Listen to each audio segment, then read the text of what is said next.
Huh?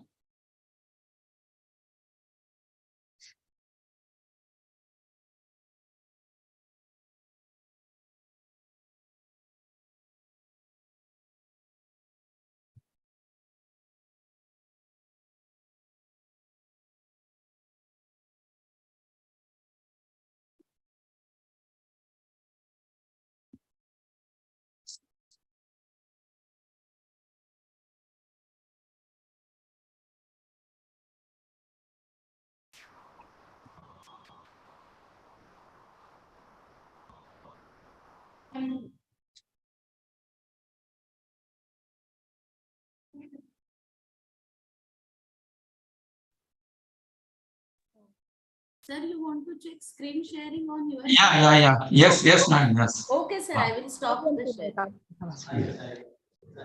Yes, sir, I have stopped. Yes. Just.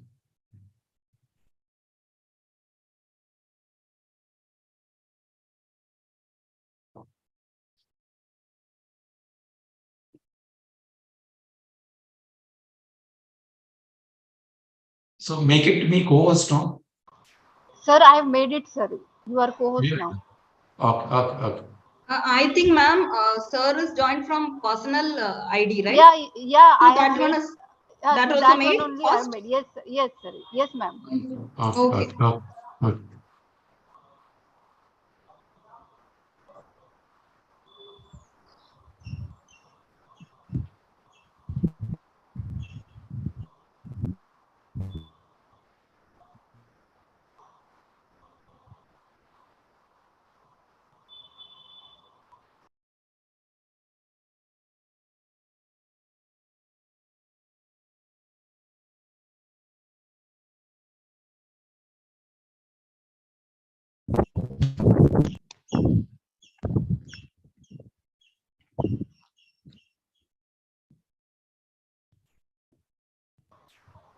It's properly visible, sir.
Sir, can I share now my screen? Because that will be needed for the introduction part. Yes, ma'am, you can share it. Sir, yes, okay. Thank you, sir.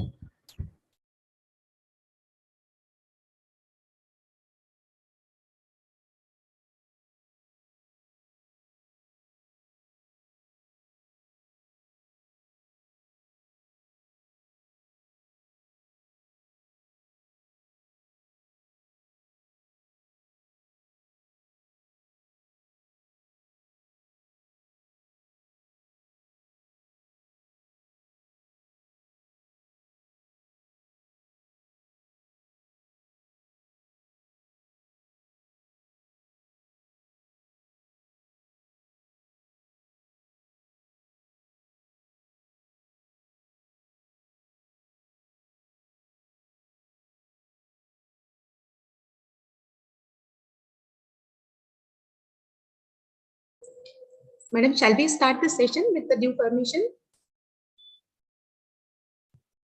Yes, ma'am, we can start. A very good afternoon to one and all. I welcome you all on the behalf of IQAC of Lokmanya Tilak College of Engineering in association with NAAC Bengaluru on the 6th session of Online National Symposium on Academic Challenges towards Implementation of NEP in HEIS. It's my great pleasure to welcome the speakers of the 6th session, Dr. Subhash Shinde sir, Dr. Shiba PS madam, and Dr. Santosh Dalvi sir, who will be guiding us on online A&A methodology in revised NAAC accreditation framework. A very warm welcome to you all. It's my great honor to introduce today's speakers. Dr. Subhash Shinde sir is ME and PhD in computer engineering.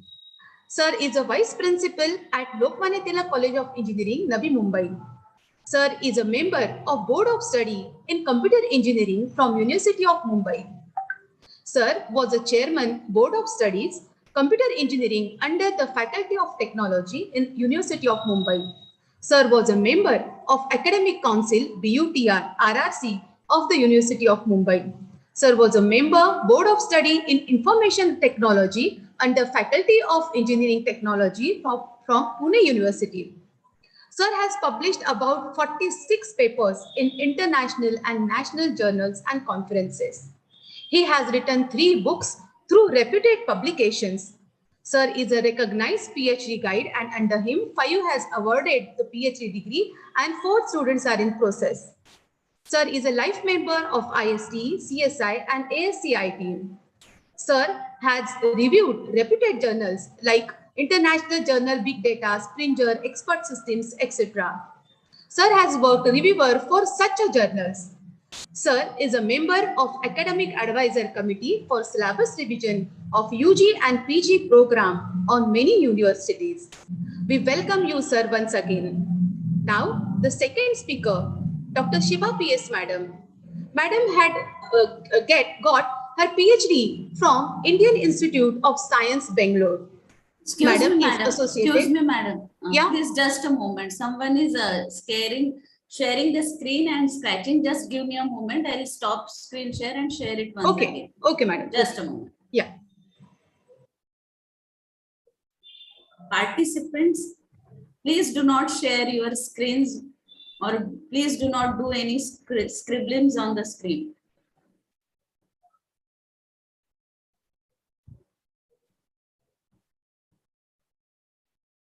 Yes, madam, you can go ahead. Madam, Shinde sir. Shiva madam, yes, Okay. that is Okay. over. Okay, okay. Okay, so Dr. Shiba PS Madam has received her PhD degree from Indian Institute of Science, Bangalore. She is an associate professor and HOD of computer science and engineering in IoT and cybersecurity, including blockchain technology at Lokmanya Tilak College of Engineering, Navi Mumbai. She has worked as a member of Syllabus Revision Committee of the University of Mumbai. Madam has filed and published a patent application for Intelligent Vehicle Communication System. Madam got award as an Emerging Leader Award at Higher Education Leadership Meet HELA 2018 organized by Venus Foundation. Madam has presented and published papers in several IEEE international conferences and journals. She is authoring the book chapters for various reputed publishers. She has worked as a reviewer and editorial board member for reputed international journals and conferences. Madam is coordinator of the NAAC for the Institute. She has organized various workshops and faculty development programs. Madam is a member of various IST, IET, IRED, etc. Madam's research areas are resource allocation, decision-making problems, game theory, control system, optimization, genetic algorithm, etc. We welcome you, Madam. The third speaker of the session is Dr. Santosh Dalvi. Sir is a ME and PhD in Mechanical Engineering. Sir is Associate Professor from Department of Mechanical Engineering, Lokmanya Tilak College of Engineering, Navi Mumbai. Sir has a total experience of 16 years in teaching, 3 years in industry, and 2 years in research. Sir is a PhD guide. He has guided 2 students, and Sir is a PG guide. Sir is a certified BEE certified energy auditor and PCRA external faculty. Sir has a patent into his credit. Sir has written 2 textbooks published as a machine design 2 and design of mechanical systems for BE mechanical engineering students. Sir has 22 journal papers and 9 international conference papers. Sir has presented a paper in ICPEE 2013 conference at Phuket, Thailand, sponsored by DST. Sir has received various research grants from University of Mumbai and DST. Sir is a professional member of ISCA, ISTA, and IIE. We welcome all of you, sir. Now, I request you all to start with the session. Over to you, Subhash Sinde, sir. Thank you, ma'am. Give me one moment. Can I share the screen? Yes, sir. Okay.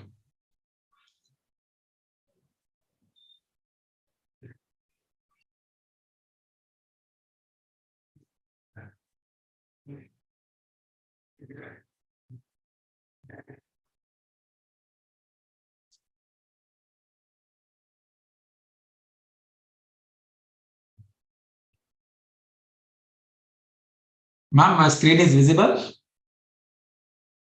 Yes, sir, it is visible. Okay, okay.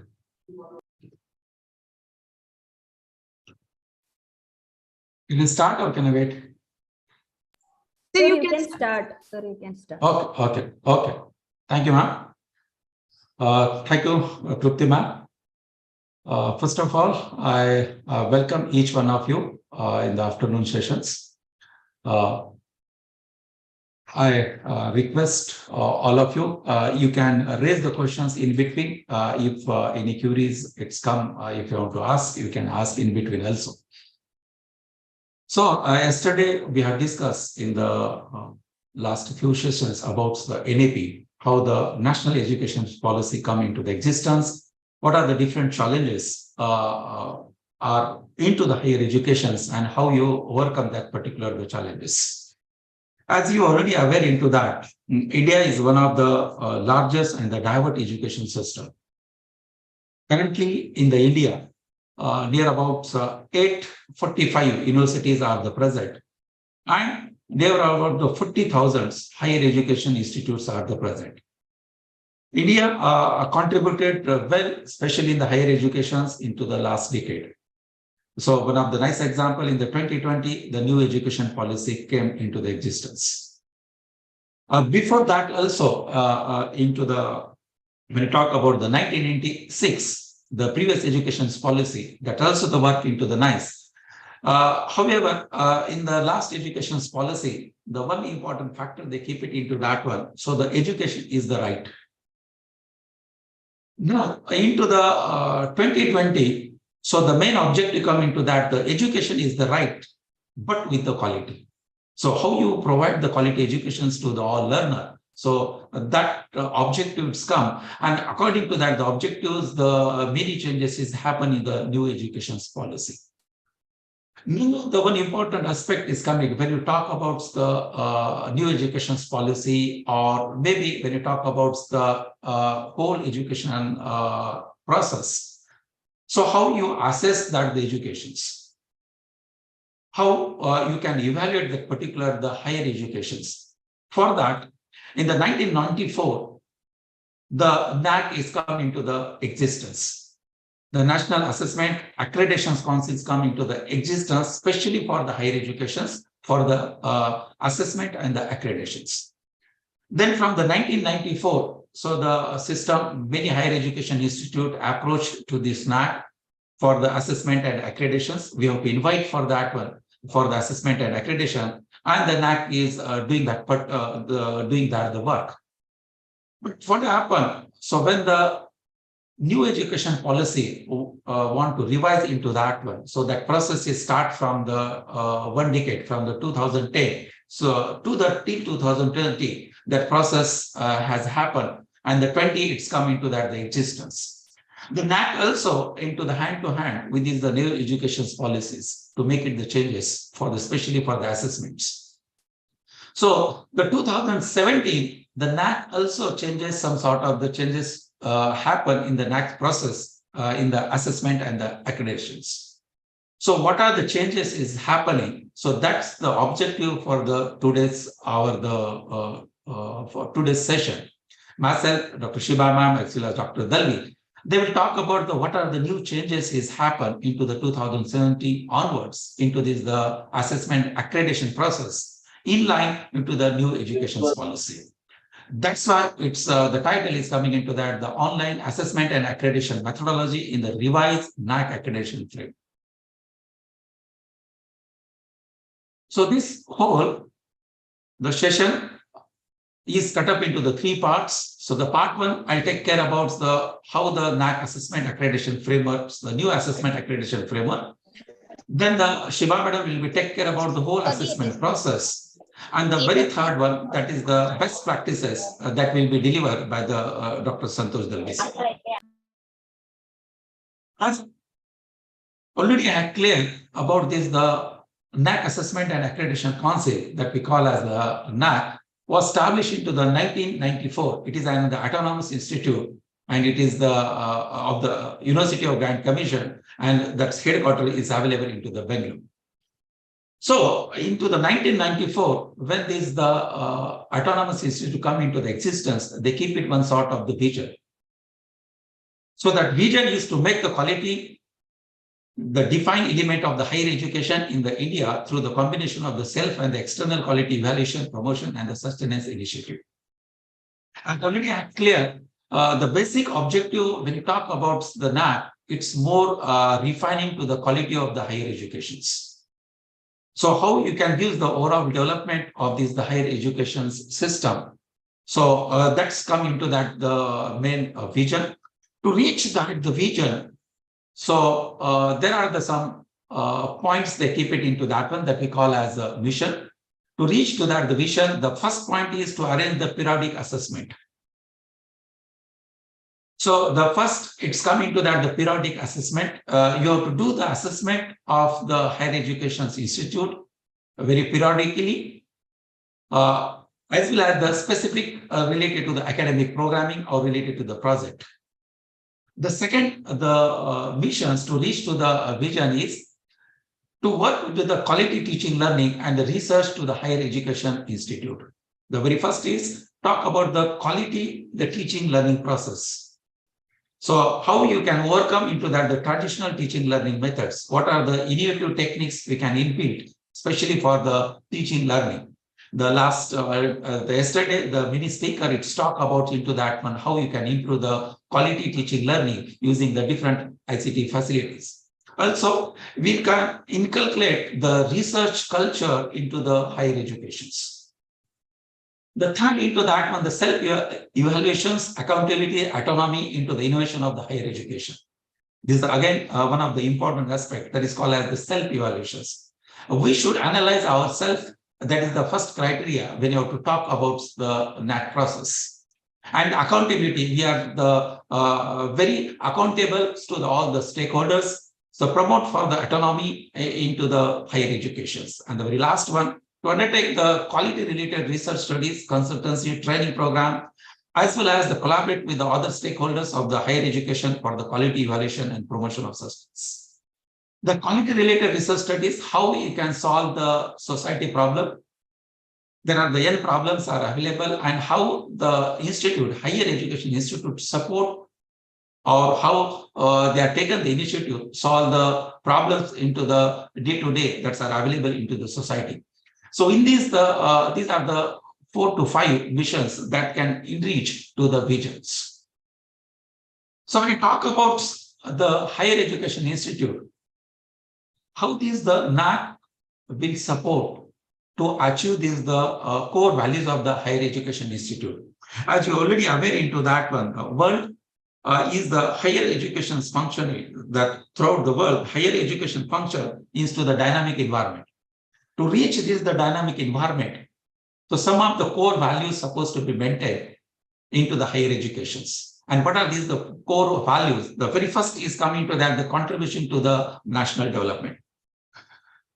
So the main aim into that one, the higher education, is how to overall development of the nations, how the human resource development will come into the existence, how the the overall economy can be improved. Keep it that particular point in the mind, so then your the academics can be moved. Secondly, to that one, how you can forecasting the global competency among the students, because as already had clear, so the whole world's into the dynamic environment. So especially for the higher educations, to sustain into that the global competency, how the learners will be the skill developed. So the many initiatives have taken in the India in the last 10 years. So for the skill development programs. So how that the culture inculcate, especially for the higher educations. So that's one of the core value into the higher education. The next one is for the value system among the students. Say apart from technical, apart from the science, how you can make it as the student are the more cultured.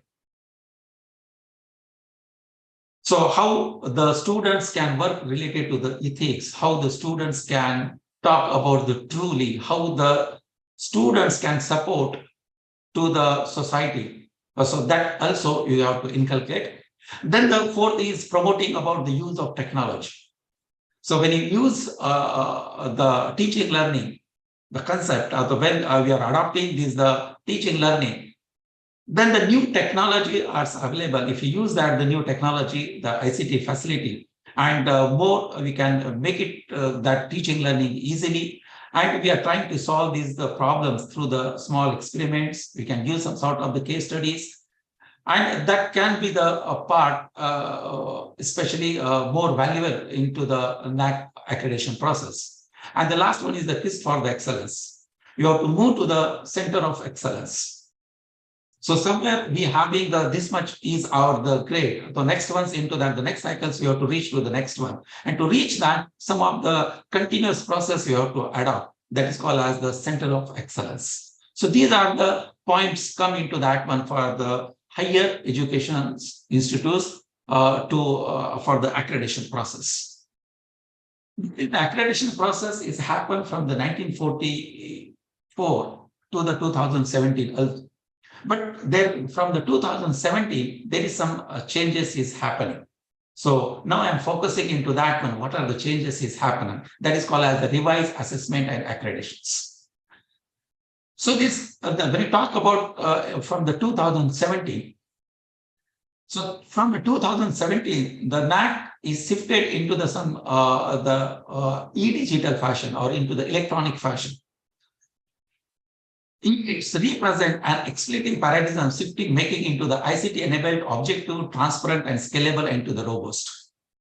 Previously, before 2017, more it is happening into the traditional fashion. You have to build up one sort of the report, and the report goes to the NAAC, and so then the review committee comes, and that assessment is happening. But now from the 2017, it is more work into the ICT enabled. They use the concept of the information communication technology and make it into that, the more into the digital fashion. And the more into that one, into the objective in natures. Not much more into that, the descriptive, but most talking about the objectives. And the very important, the much more transparency come from the 2017 onwards. And it is more scalable as well as the robust also. After launching from 2017, they're also having some modification happening. Recently, the updation is happening in line with the NAP. When the NAP is implemented, in that also, some modification is happening into the 2020. So especially the student self-assessment report also come into the 2020. So I'll come into that one, how that the SSS can be talking in the NAP 2020. So what are the changes is happening when you talk about the in the revised assessment accreditation framework? The first, it's come from the quantitative peer judgment to the database quantitative indicated evaluation with increased objectivity and the transparency. As already I have clear, in the previous, it's more talk about the quality peer judgment. But now here, so it's come into the from the 2017 onwards, it is more talk about the quantitative indicator evaluations. So they given some of the indicated points, and from that we have to make it into that the quantitative data, we have to add into the quantitative data.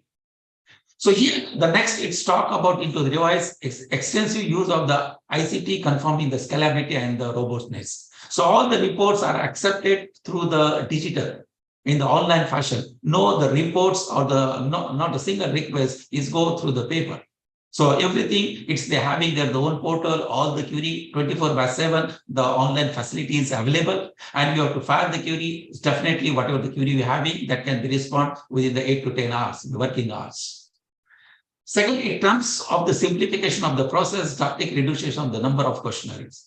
If you see in the previous and the current, there is a drastic change.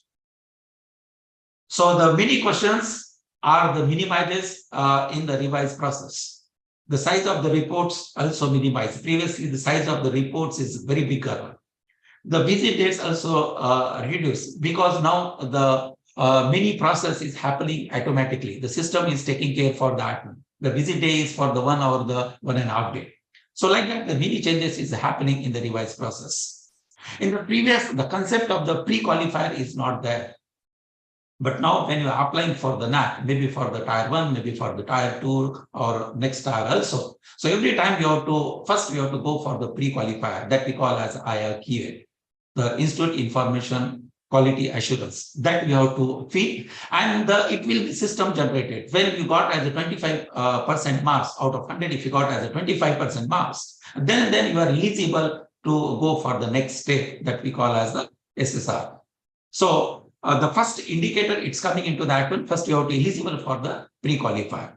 So when you're eligible for the pre-qualifier, then you can go for the SSR.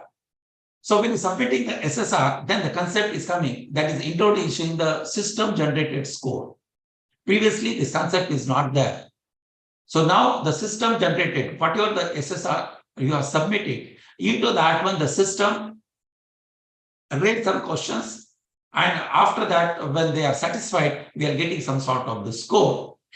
So after that, one of the pre-review committee will comes after the SSR is accepted. And from that, so that's the committee will be for the peer judgment, which can do the qualitative matrix. And the system will be generated for the quantitative matrix. So here, one more addition into that one in the revised assessment accreditation framework. So they introduced the third-party validations of the data. So that the student survey, also the one of the point is added into the revised assessment process, that also included into the revised process. In providing the appropriate difference in the matrix, weightage, and the benchmarks to the university, autonomous college, and the affiliated colleges. So they put it into the different criteria as well as the different benchmarks, especially when you talk about the universities having different affiliated college is different, and then those are the affiliated or maybe into that the autonomous, they are having the some different benchmark and the criteria. In the revising several matters, enhance the participation of the students and alumni in the assessment process. They also put it the more concentrate onto the students and the alumni. They are involving in this the assessment and accreditation. They directly contact to the students and alumni for this the evaluation process. Again, in the January 2022, matrix is related to the 7 criteria, including both quantitative and the quality, has been reduced to easy for the assessment and accreditation process of the NAAC for the affiliated. So recently in the 2022, there is again some changes is happening into the quantitative and the quality. It's made more easy for the assessment for the higher educations. So when we talk about the quality indicators, so when the NAAC doing the assessment, so the assessment is having some different the criteria. So to reach this the dynamic environment of this higher educations, so the NAAC is put up as 7 criteria, and these the 7 criteria have the different sort of the indicators. And each criteria, the few key indicators are identified, and these key indicators are further declined as a matrix, and actually these are the responses to the higher education's institutes. So the criteria-based assessment forms of the backbone of the assessment and accreditation process of the NAAC. The 7 criteria, so I'll go to each criteria in the detail. The first criteria is talk about the curricular aspects. So it is one of the important criteria when you're doing as assessment and the accreditations process. The curricular aspects are the foundation of any education institute. However, is the responsibility of the various higher education institutes in this regard vary depending on their administrative standing. So what are the key indicators that's come into the curricular aspects? So when it's come into that, the curriculum planning and to the implementations. So when we talk about this, the curriculum planning, especially when I talk about, so those are the affiliated institutes. Somewhat we have to inline into that one. So what the university is given as the syllabus of the curriculum. So you have to stuck into that one, and that the curriculums change after the 4 years. So we are not giving that much flexibility, especially when you talk about the affiliated college. But when you talk about the private university or maybe as an autonomous institute, so that much more flexibility it is given, especially about the curricular aspect. Then also into the academic flexibility. Yesterday, the Professor Pandey sir, as well as the Vivek Namanti sir, these all are talk about the academic flexibility. So how you can shift it from the one programs to the another programs? Can this flexibility is present in the curriculum? So this also the point is more easily acceptable when you come into that the autonomous or maybe into that the private and the deemed university. Next one, it's talk about the curricular enrichment. Very much focus when you talk about the curricular enrichment, how we can develop the learner overall developments. The more focus into that overall development of the learners. So maybe related to the science or maybe related to the technology, maybe related to the engineering, much more the courses or much more the programs are available at the same time. How we can helpful for the overall development. Overall development means how we can help for into the sports, how we can supports for some of the learner interests like as a music or maybe into that the drama. So that's how you can make it into that the curriculum enrichment. Can you considering that particular the credits? If you see into that when the abroad universities, so for the every semester they're putting some sort of the credit for the sports. The 3 credits, the 4 credits that the credits can be accepted for when calculating the overall CGPI. So can such type of the curriculum enrichment is available in our teaching learning process.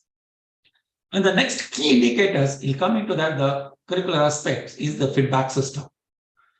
So the feedback system is about the 360-degree feedback system supposed to be present. You have to take the feedback from all stakeholders. feedback from the students, feedback from the alumni, feedback from those are the industry you collaborated, or those are the industry come for the placement. And for the who are the connected to the system, for that we are taking the feedback, and not only taking the feedback, we are analyzing the feedback. And if there is some sort of the limitations, how the limitations are overcoming into the next academic cycle. So this is the key indicators, very important, especially when you talk into the criteria 1. The next criteria, it's coming to that, the teaching learning, and the next one is the evaluation.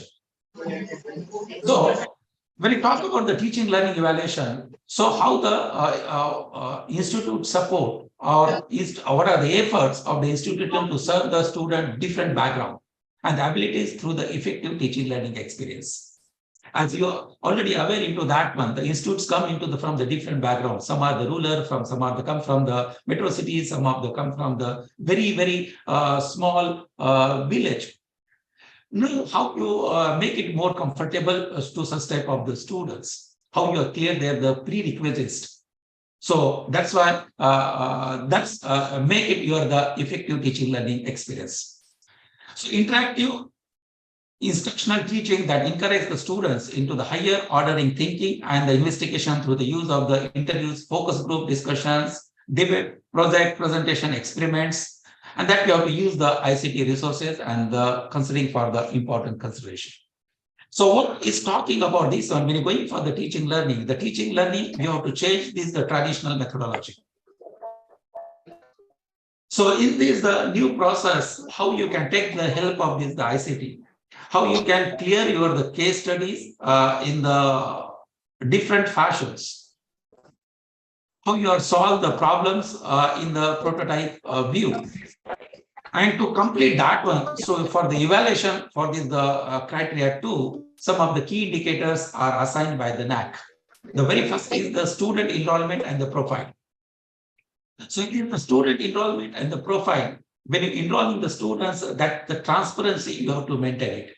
Especially those are the affiliated which are come to the university, and the students are admitted under the government process. Definitely there is maintaining some sort of the transparency.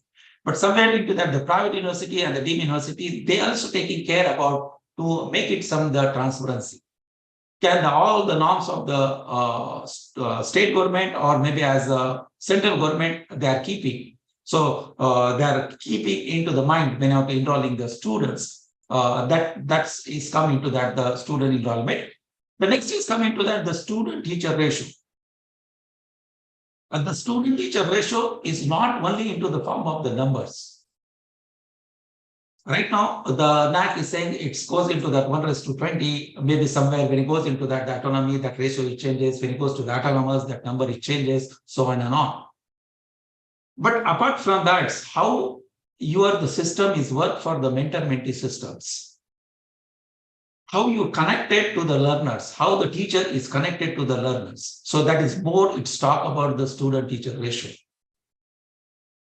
Because apart from the technical, the students having the much more issues, and how you are connected to that issues and how that issues can be resolved by the teachers. So that concern is taking care about in the student-teacher ratio. Also the teaching learning process. So when you talk about the teaching learning process, so the so if you're taking for the any course, that the course is having the COs, that is course outcomes, then the course outcomes we have to match with the program outcomes, then we are coming to that the PSO, then coming to that institute vision, the vision it's matched to the mission first, and then it matched to the institute vision. So this whole it's come into that the teaching learning process. But in that the teaching learning process, what are the evaluation parameters you are taking? And can the teaching learning process in increasing by the batch wise? It's not into the class wise, it's come into the batch wise. For example, you are taken for the some attainment for the academic year for the 2021. And when we are taking that the next batch 21-22, what the attainments you are taking and how the attainment we are achieving. So that's coming to that the teaching learning process, the teacher profile and the quality. So this is again one of the important aspects into that the teaching learning and evaluation process, the teacher profile. How many people or how many the teachers are the postgraduate, how many teachers are the skill developed. Apart from the postgraduate or maybe apart from the doctorate, the one more aspect is coming, how many teachers are the certified, which can solve the problems, or they can help to the learners to solving the problems. So which come into that the quality. Next one is the evaluation process and the reforms. How the evaluation process is work for the higher educations. Either is the continuous evaluation process, or you're taken at the end of semester, or you're taken at the end of year. So that also, and what are the reforms we are expected? That's again the one of the key indicator. And the last but one is the student performance and the learning outcome. So how you are satisfying to the students. So when you come into that one, how many students are placed? How many students are going for the higher studies? How many students are there for their own startup? So these are the key indicators. It's come into that the student performance and the learning outcomes. And the very last one, the students satisfaction survey, which I clear into that one in the last slide. In the 2020, the NAAC included this point that is called as the student satisfaction survey. So when you submit the SSR, the NAAC taken care into that one. So they can take some sort of the input from the alumni, they taken some sort of the input from the those are the bona fide students, how the teaching learning process is happening. Are you satisfied for that one? And that is the last point, that is the student satisfactory survey that included into the criteria too.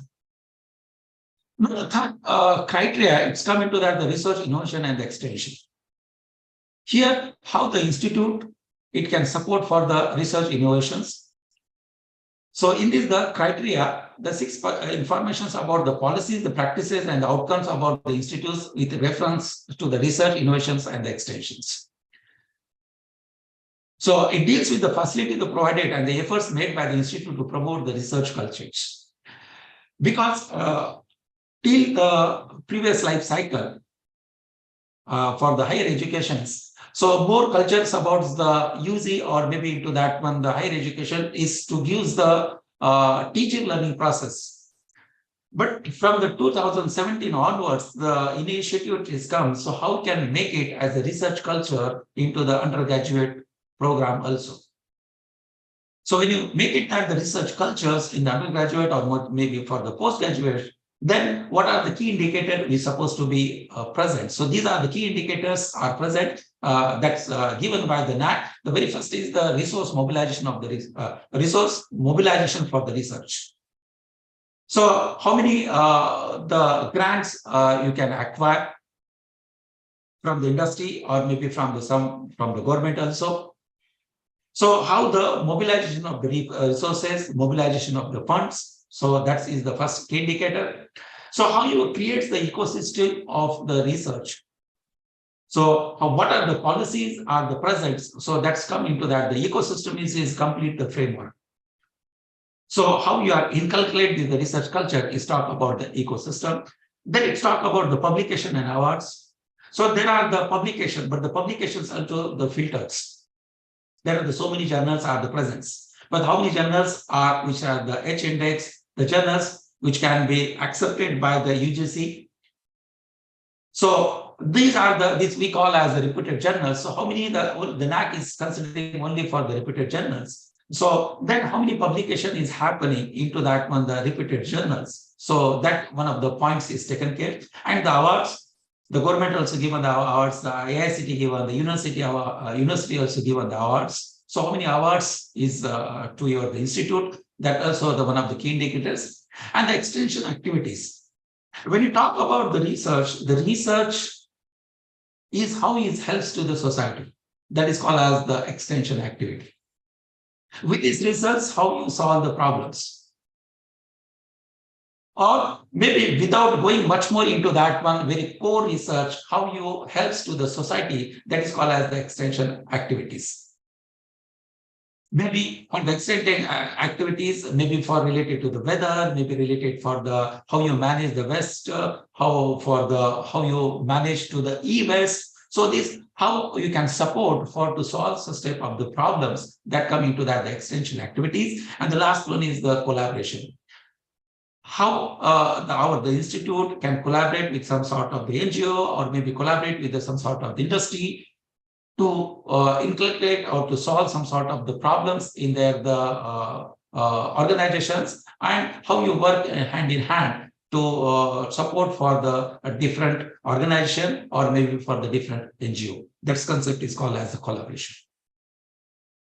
Now the criteria fourth is come as a infrastructure and the learning resources. If it's clear into that one, into the NAP, we are focusing on to the quality of the educations. And when you're focusing on to the quality of educations, the infrastructure is the one more the important criteria. So the adequate infrastructure is very much required for the quality teaching learning process, or with the for the when we talk about the research, then we require that particular the infrastructures. So what are the indicators when come into that the criteria for? The very first one is called as a physical facility. So how many labs are the present, the labs having the equipments or the not, or maybe the basic facility like as the classroom, the facility like as the seminar hall. There are so many regulatory bodies also present, like as the university present, the AICT or the DTE, there are so many regulatory bodies also present to analyze the physical facility. But apart over and above, what are the new facilities are the present to your the system or to your the organizations to overall increase of your the teaching learning process, or to inculcate or to support for the research. Then the second is present about the library as a learning resources. So now the library, as previously it's come into that the more about the books into that the especially only the talk about the reference book and the textbooks, but then the concept is changes nowadays. The books, it's come into the digital fashions. The books supposed to be available for 24/7. Also same fashion, so the some sort of the journals, the journal is present into the form the digitals, and as well as so some sort of the, if I have to see some sort of the videos with related to some topic, that also the available into the library, and I can the learner or maybe as a teacher can use that particular resources. The next one is talk about the IT infrastructure. So the every classrooms or maybe the lab, they have this the ICT facility or the not. So related to the bandwidth, or maybe related to the systems, or maybe related to the software, hardware, everything. It's coming to that the IT infrastructures, which is one of the mandatory, especially into that the criteria 4. And very last one, the maintenance of the campus infrastructure. What are the process is present to the maintenance of the campus infrastructure? Maybe you have the ERP system, maybe you have the LMS. So using that, how you make into that the whole campus is in the digitized fashion. The basic job into that one, how you can minimize the paper, which come into that the maintenance of the campus infrastructures, how you make this whole environmental as a digital. So that's one of the key indicator in the infrastructure and the learning resources. The fifth is coming to that the student support and the progression. Here, the overall support for the in the criteria 5, what are the efforts you can take it for the overall development of the learners? The highlights of this, the criteria 5, are the efforts of the institution to provide the necessary assistance to the students, enable to them acquire the meaningful experience for the learning at the campus, and facilitate the holistic development and the progressions. So when you have to make it at the holistic development, the first point is come as the student support. So if you talk about the higher educations, how the learner is fit for the industry. So to fit for the industry, so the different placement drive we are taken into that one. We are calling for the industry for the to make it for the placement. Or maybe some of the students, they are going for the higher studies. So then for going for the higher study, what are the efforts the institute had taken for to go promote such type of the activities. So that's coming to that the student progression. The student participates and the activities, especially the co-cultural activities. So the every years or maybe for the every semester we are arranging some sort of the technical activity or maybe as a co-cultural activity, cultural activity, and using that how the students are involved into that one, and how the overall development is happening. So that's one of the key indicator. And the last one is called as the alumni engagement. How you connect to the alumni, that is also the key indicator into that one. Have you taken the regular alumni meet? Can the alumni work as a mentor for the current students? So that also the one of the aspects in the student support progressions. And the last but one is called as the criteria 6, governance, leaderships, and the management. As we are aware into that one, for the effective functioning of any institutions, the policy and the practices as involved in the matter of the planning for the human resources, especially the governance, the leaders plays the important role to reach to the vision. So what the policies are present into the institute work into the hierarchical in the natures. So which having the management is appointed some principal is appointed some sort of the heads appointed and under the heads portfolio, there are the different levels are the presence. So when you put in this as a step of the hierarchy, so what are the rights to each hierarchy levels? So what are the policies are present? What is the role of each and every stakeholders there? So what are the planning for the human resources, recruitment, the performance appraisal, financial management, the overall role of all the leaders. The leader is not only the management, what is the role of the principal, what is the role of the heads, and so on. So to analysis for that one, what are the key indicators is there. The first is the institute vision and the leadership. Every institute having some sort of the vision. To reach that, the vision, some of the missions are, we have to keep it. Some of the key indicators are the missions. And for that, for the missions, then we have the program outcomes. To reach that, the program outcomes, the course outcomes are the presents, the course outcomes are matching with the PO. Like that, we're doing that, the evaluation process. Second, it's coming to that, the strategic development and the deployment. So the policy should be the well-defined into what are the different policies, especially for the promotion, especially for the evaluation process. So for all the policy should be into that, maybe for the grievance, the different, so that is coming to that, the strategy development and deployment. The faculty empowerment, the strategy. So in this faculty empowerment here, we are talking about the feedback. When making into that the feedback system for the faculty, here we are talking about much more about the self-assessment that we call as the appraisal. In the empowerment strategy, how the self-appraisal, the process is coming to the existence and how you implement this the self-appraisal. That is talk about the self-empowerment strategy. Next is talk about the financial management and the resource mobilization. So the financial management about the whole institutes, how the funds you can rotate. So that's coming to the 6.4. And the last one in the internal quality assurance system, that is called as IQAS. So this is the in-house system. It is in-house forum is present to make into that how you reach into the quality excellence. How we are reaching to the quality. Every year you are improving the quality, and for that one system is built. So this is in-house. You have to involve all the stakeholders, and you have formed one sort of the team, and this team is assess the quality assurance. That is the last point. That is the internal quality assurance in the criteria 6. And the last one is coming to that one, the criteria 7, the institute values and the best practices. So the best practices will be talked very much detail by the Dr. Dalvisa. I'll not talk much more detail about the best practice, but what is the constitution of the institute's values? So what is the institutional values into that here? So when we talk about the criteria 7, so it is meaningful practices in how you can help to the smooth functioning, also lead to the enhance the impact.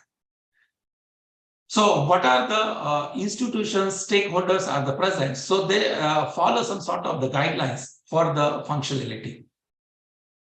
And that should become to some sort of the key indicators. Very first is the institutional value and the social responsibilities.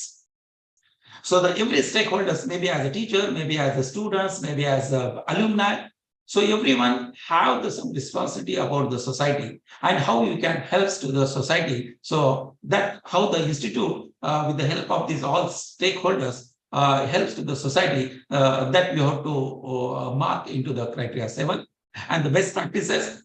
So the best practices is not for the one day. We are doing as a teaching learning process. The one of the continuous process is happening in the every years, and this continuous process is one of the unique process which can solve some sort of the problem of the society, or maybe solve some sort of the problems about the students. Because of this, our excellence is reaching the every year. That's coming to that the best practices. The many best practices are the present. So Dr. Dalvi will talk about these the best practices. And the very last one is the institutes, the distinct series. Here we are talking about the how the institutes is different by the nearby institute. What is the uniqueness is present into our institute. So that we have to mention into the last point, that is called as the distinctiveness. So these are the 3 key indicators are present into the criteria 7. So these are the 7 criteria is present, and these 7 criteria, in that there are the key indicators. Is in this key indicator, the assessment and the accreditation process can be happened. So that's from my side. So the next part will be continued by the Dr. Shiva ma'am, that is the NAAC assessment process. If till in the this slide in the part 1, if any query, if any questions from your side, you can ask.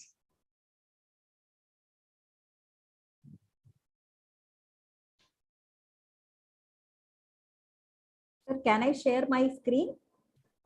Yes, I'll stop the screen, then you can share. Okay. Thank you. Thank you, sir. Thank you for all the participants. Thank you, organizing team. I'll stop the screen.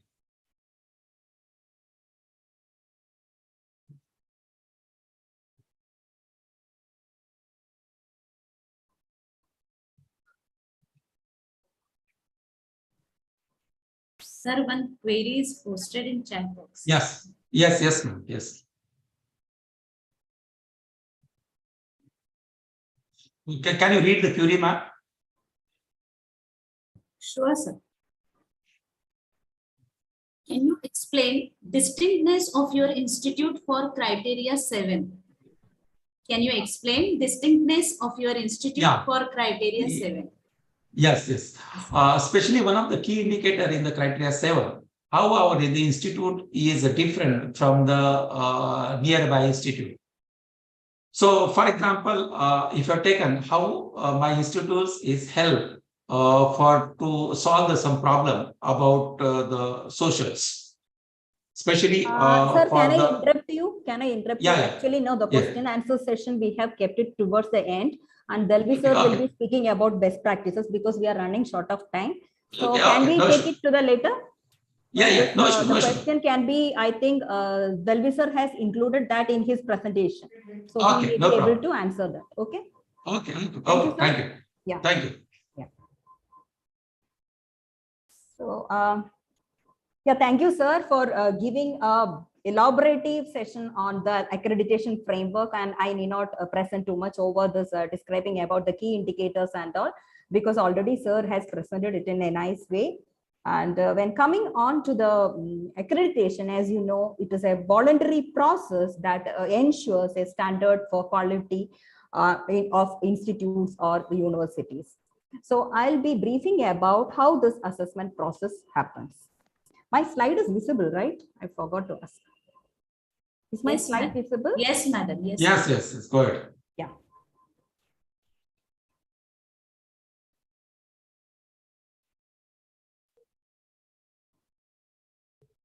So first, coming on to the eligibility for assessment and accreditation by NAAC, what is the eligibility? So if an institute is aiming for assessment by NAAC, then they should have at least a record of 2 batches of students graduated, or maybe they are in existence for 6 years, whichever is earlier, are eligible to apply for the process of assessment and accreditation. So now if the institute is already having accredited and if they want to apply for reassessment, what they can do is reassessment means once it is accredited and they want an improvement in the accreditation status, then they can go for reassessment after a minimum of 1 year, before 3 years or before 3 years of accreditation, subject to the fulfillment of some conditions given by NAAC from time to time. So the institutions which are opting for the subsequent cycles, that is already they are accredited and they want to go for cycle 2, 3, etc. Then what they have to do is they can submit an IAQA, that is Institutional Information for Quality Assessment, when they have to submit this during the last 6 months of the validity period. Okay, so during the last 6 months of the validity period, they have to submit this IAQA through the portal. So then another mandatory requirement for the accreditation process is that those institutes which are going for the accreditation, they should mandatorily upload their information on All India Survey on Higher Education portal, that is called as ISHE. And this ISHE code is mandatory requirement for the registration for accreditation. So now coming on to the assessment process, the assessment process is carried into 3 stages. One is self-study report. The second one is student satisfaction survey. And the third part is peer team report. And as per the new guidelines, that is the recently framework of this, recently introduced framework of the NAAC accreditation process, the SSR matrix has been reduced to 55 for affiliated and constituent colleges. So we will be just concentrating only on affiliated or constituent colleges. We will be not be talking about the autonomous or the university. So whatever the presentation is with regard to affiliated constituent colleges. So basically when we talk about this SSR, it consists of 2 kinds of matrices. Okay, one is called as quantitative matrix and another one is called as qualitative matrix. So in quantitative matrix, we will be requiring the quantifiable facts and figures, and in qualitative matrix means it will be a descriptive process responses. So quantifiable facts and figures means some data which is in the form of numbers, and descriptive responses means it is in the form of some description in maybe 500 words or 250 words like that. So the distribution of matrix and how it is being given in the portal and the accreditation process. So you have for various key indicators as described by Shinde sir, there are 7 key indicators. Criteria 7 criteria are there, and in the 7 criteria you have each criteria has certain key indicators. So total together we have 32 key indicators for all the 7 criteria. And out of this, we have 21 qualitative matrices and 34 quantitative matrices. So 21 is for qualitative matrices and 34 is for quantitative matrices. So total we have 55 matrices for this SSR. And how the weight is distributed across the various key indicators, that is for the first criteria, curricular aspects, the weightage of 100 is given. And we can see that how it is distributed for the key indicators in criteria 1. For 1.1, it is given 20 marks, and for 1.2, it is given 30 marks, 1.3, it is given 30, and for feedback system, it is given 20 marks. So we can see that the concentration is more on academic flexibility and curriculum enrichment. So the remaining, even the other points are also important, but more weightage is given to the academic flexibility and curriculum enrichment. Then coming on to the criteria 2, that is for the teaching, learning and evaluation. As you can see, this criteria carries the maximum weightage. You can see it is 350 marks. So all other criteria points are having less compared to this one. So here we have all 7 key indicators, and the maximum value is being given to student performance and learning outcome. As you know, the student performance and learning outcome, as already explained by sir. So that is how the student is performing in their examinations, and the learning outcome, we will be evaluating the learning outcome by mapping the COPO mapping. And also this one is very important point because it is having the maximum weightage of 90. And another point, another key indicator which carries the maximum weightage is student satisfaction survey. So that is carrying 60 marks, student satisfaction survey. I'll come to that, what exactly it is. So that is also having more weightage. And coming on to the criteria 3, the weightage is given 110 marks, and the maximum is given for extension activities. We can see here 40 marks is assigned for extension activities. So extension activities already explained by sir, and we can see the remaining points are various distribution 10, 15, 25, etc. marks. And now coming on to the criteria 4, that is for infrastructure and learning resources, the total weightage of 100 is given. And out of that, for physical facilities, 30 weightage is given, and for IT infrastructure also 30 is given. And coming on to criteria 5, we have student support and progression, and it carries a weightage of 140 marks. And out of this, the student support and the student participation and activities carries the maximum weightage. Student support means in the form of scholarships or any financial guide which is received from the government or private institutions. So that is for the student support system. And student participation and activities, it is for extracurricular or sports activities or whatever activities students are participating, and whether they are achieving some awards or prizes, that is taken into account in 5.3 there. So that is also having equal weightage. Coming on to the criteria 6, that is governance, leadership and management, it carries a weightage of 100 marks. And we have the maximum given for faculty empowerment strategies. That is, if the management is giving some empowerment strategies for faculty or non-teaching staff, that carries marks to the weightage of this point 6.3. And internal quality assurance system, that is regarding the quality initiatives taken by the institute through the IQAC cell. Then coming on to the criteria 7, we have institutional values and best practices. It has a weightage of 100 marks. And institutional values and social responsibilities, the maximum marks is given for that 50. And best practices is 30, and institutional distinctiveness carries 20 marks. So let us concentrate on the procedural details. Now we have seen how the marking system is given for the various indicators. Now how we can go for the accreditation process.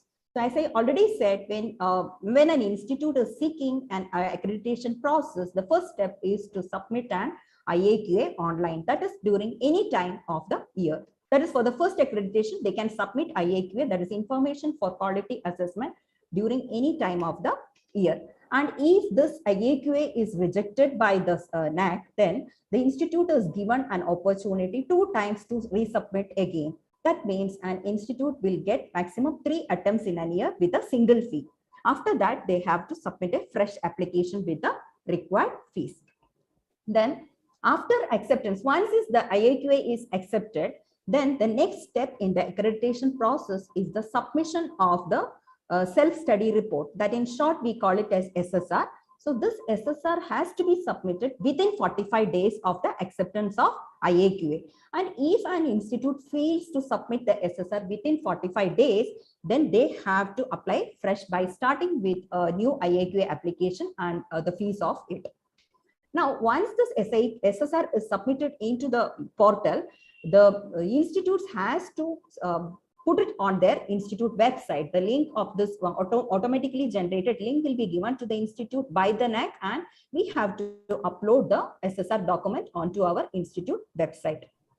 So another thing we need to note is that as already mentioned by sir, everything is online. We have to do an online process. There is no offline. We are not submitting anything on offline mode. So SSR has to be submitted in online mode. So those institutes who want to apply for the accreditation, before going into filling the SSR, they have to be ready with the data and documents required for the SSR submission.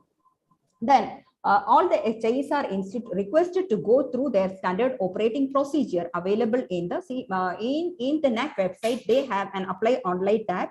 From there, the institute can view the standard operating procedure for applying the SSR. As I already said, SSR comprises of 2 parts, that is the qualitative matrix and the quantitative matrix, and each has given a different weightage. Quantitative matrix, that is in the terms of what you can see that the NAAC has given some data templates. That is basically an Excel sheet wherein which we will be entering the data, that is the quantitative matrix. And this quantitative matrix is given 62% marks, and the remaining qualitative matrix is for 38% weightage. So once this quantitative matrix, that is when we are submitting our SSR, along with the SSR, we are submitting this quantitative matrices, that is in the form of Excel sheet. This Excel sheet, this quantitative matrix will be undergoing a data validation and verification process by NAAC. So this is all digitally automatically done. So this data validation and verification process is called DVV process. So this response to then an automatically score will be generated by this DVV. That is first thing. So quantitative matrix will be undergoing a DVV process and automatically a score will be generated. And the qualitative matrix, it will be reviewed by the peer team when they come for the visit into the on-site visit. So coming on to the pre-qualifier, that is when the first step is IAQA submission. And after the acceptance of IAQA, we need to submit the SSR. And after the submission of SSR, the DVV process will be going on. And based on this DVV score, the institute should score minimum 25% in the quantitative matrix. That is the score which will be generated by the DVV. Then that means that we are qualified for the pre-qualifier. When pre-qualifier means the quantitative matrix will be sent for the DVV process and we should get minimum 25% marks in that one. So if you're getting minimum 25% marks, then we can go for the next step. That is the on-site team visit. So the peer team visit will happen only if the institute will get through this pre-qualifier state. That is the 25% of the quantitative matrix. And so after this DVV process, only the pre-qualified institutes will enter the next round for assessment to be done by the peer team during their on-site visit. So the focus of peer team will be on qualitative metrics. Next, coming on to the student satisfaction survey. So as I already said, first one is like SSR report. Then the second thing is the peer team report. And the third one is student satisfaction survey. See, this is a questionnaire which consists of 20 objective type questions, that is multiple choice question, and one descriptive question. So this has to be given to the students to fill it. Basically, we have to send the data of at least 50% of the students to the NAAC, and they will be directly mailing to the students and getting the survey from the students directly.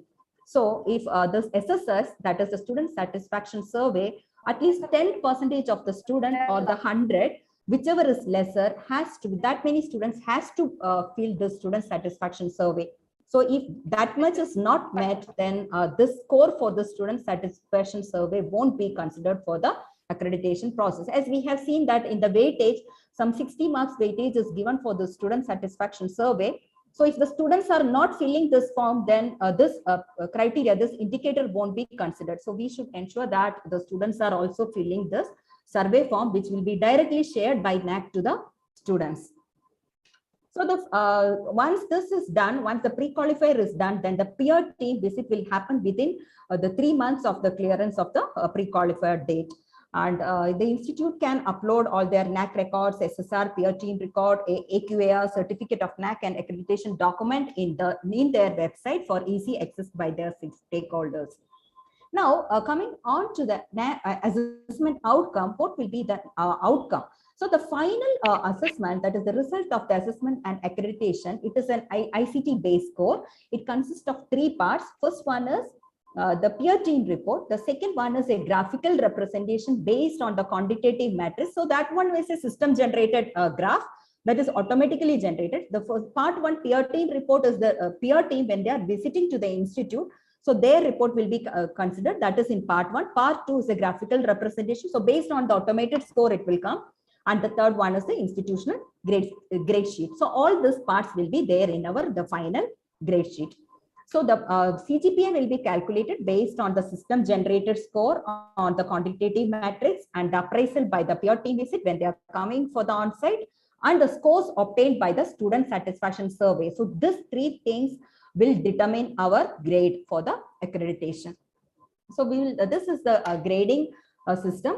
So we have A++, then which is the if our point, the CGPA is lying between 3.51 to 4, then we have a grading of A++. Then from 3.26 to 3.5, we have a grading of A+, and similarly for all other grades. I'm not going into detail of this. So once it is accredited, the institute, if they are not satisfied with the outcome, then they can go for appeal. But the appeal should be, the intent for appeal should be done within 15 days. And the performer of applications should be submitted within 45 days from the date of declaration of the result. So the application, actually, when you are submitting, you have to give a non-refundable fee of 50,000 along with the application fees. And the appeal committee, they will go through the recommendations, and their recommendations will be generally of re-DVV. Re-DVV means they will be doing the data validation and verification process again, or they may recommend for revisit, that is the committee may visit to the college again, or they may recommend that there is no change in the grade. So these are the three possibilities that can happen. Now, coming on to the subsequent cycles of the accreditation. So the institutions who are intended to go for the subsequent cycles of accreditation, that is, they are already accredited, and if they want to go for the subsequent cycles, then they have to submit this IAQA within the last 6 months of their validity period. And for those institute who are going for the third and fourth cycle in institutions, see, generally for accreditation, the NAAC gives accreditation for 5 years. And for those institutes which are going for third and fourth cycle, the institutions will get an extension of up to 7 years, but provided there is a condition that they should have obtained the highest grade in the past 2 cycles of the accreditation. So the new, coming on to the fee structure, for IAQA, there is a fee of rupees 25,000 plus GST. I'm just skipping this. Then for accreditation process for the universities and professional institutes, the total fee is 3 lakhs plus GST, and for the colleges it is 1 lakh plus GST. And the important points to note is like for the metric related to finance, when you are filling this SSR, this all points come into picture, that when you will be confused with what data to be entered into the SSR. So whatever metrics which is related to the finance, the preceding financial year, that is from the 1st April to the 31st March, may be used to consolidate the data. And for publication related data, preceding calendar, for whatever publication related means how many papers published and all those data whenever you are rendering. So the year to be considered, the date to be considered is from 1st January to 31st December of the preceding calendar year. So that data to be entered. And for other metrics where this every data where you have to enter the preceding academic year data into the portal. So wherever the requirement for the current year data is mentioned, you have to use the data for the last completed academic year. So these are the points to be noted for the accreditation process. So I just quickly glanced through the slides. I have come to the end of my session. This is accreditation process. That is, the first step is you have to submit the IAQA. Then once the IAQA is accepted, we have to submit our SSR within 45 days of the submission acceptance of IAQA. Then based on the score generated by DVV, we should score minimum 25% of the marks from this one. Then we'll be eligible for the third stage, that is the PR team visit. So this is the accreditation process for the NAAC. And the third part is best practices presented by Delvi sir, but I think we are running short of time. So maybe I request Mahajan sir to take over the session, and after that maybe we can continue with the part 3 of the best practices. Is it okay, sir? We can. Hello. That will be fine, right, sir? You can. Yes. Okay. Yeah. Am I audible? Yeah. Thank you all for listening. Thank you. Good afternoon, everybody. First of all, I'm thankful to the management, principal, staff, and students for attending this webinar on new education policy, challenges to implement in higher education. I will discuss about this new education policy in 3 parts. First is why new education policy? What were the reasons? Secondly, the highlights of new education policy, and then challenges. I will discuss in 3 parts. So first of all, in the introduction of new education policy, it is written. Excuse me, sir. Sir, can I introduce you to the participants in 2 minutes? Okay. Yeah. Thank you very much, sir. A very good afternoon to you, sir. So I'm privileged to introduce today's speaker of 7th session on this online national symposium, Dr. R.K. Mahajan sir. So who is guiding us on the new education policy 2020 challenges to implement in HEIS. So Dr. R.K. Mahajan sir is MA in English, MA, MPhil in Sanskrit and PhD from Punjab University, Chandigarh. Sir is a registrar, GNA University, Phagwara. Sir is having 30 plus years of teaching and administrative experience and gold medalist in BA Honours Sanskrit and also gold medalist in MA Sanskrit. Sir is a writer of 6 research books in the field of philosophy, etc. and 3 books on the various contemporary literatures. Sir has 62 research papers published in various conferences and journals. Recently, Sir has awarded with Cross of Literature Award for contribution in literature by World Union of Poets, Italy. Elected as a member Senate of Punjab University, Chandigarh from graduate constituency in the year 2016 to 20. Elected as a member Syndicate of Punjab University. Writer of 17 plays and 4 serials telecast by Doordarshan Kendra Jalandhar from time to time. Sir has presented a research paper at World Sanskrit Conference held at University of British Columbia, Canada. Sir acted as a conference director for 19th National Conference AICP at Bavra University, Simla. Sir is a resource person and chairman in several refresher courses, seminars in different colleges and universities. Sir is a member of various societies. So we are very honored to have such a multifaceted speaker to guide us. So I request R.K. Mahajan sir now to start with his session. Over to you, sir. Thank you so much, sir, for giving me time. Thank you. Thank you, management, for inviting me for this is current topic and everybody is confused what to do or not to do. So I have decided to bifurcate this topic into 3 portions.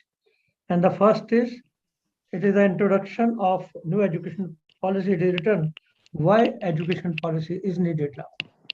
After 36 years, I can say 38 years. In 1986, previous education policy was implemented and now it is new education policy 2020. Why? The world is undergoing rapid changes in the knowledge landscape.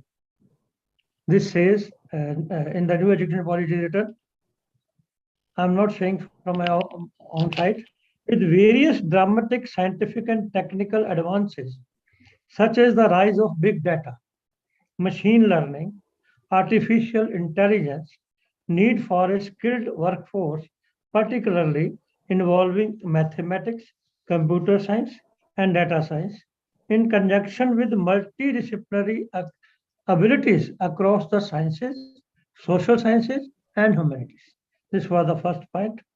Second point was with climate change, increasing pollution and depleting natural resources, there will be a sizable shift in how we meet the world's energy, water, food, and sanitation needs. That is need of new skilled labor, particularly in biology, chemistry, physics, agriculture, climate science, and social science. The growing emergence of epidemic and pandemic call for collaborative research in infectious disease management, development of vaccines. There will be growing demand for humanities and art as India moves towards becoming a developed country as well as among the 3 largest economies in the world. Then new education policy discuss about fundamental principles. I will not go through fundamental principles. I will just highlight the points, major points which are there in new education policy. The first, earlier nowadays there are two types of universities. One, affiliating universities, where colleges are being affiliated to a university.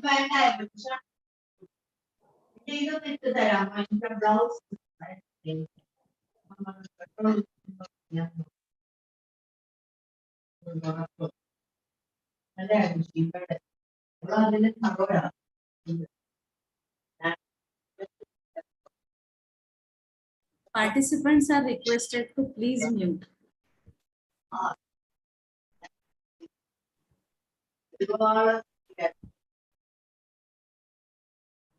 Sir, you are mute. Please unmute your mic, sir. Mahajan, sir.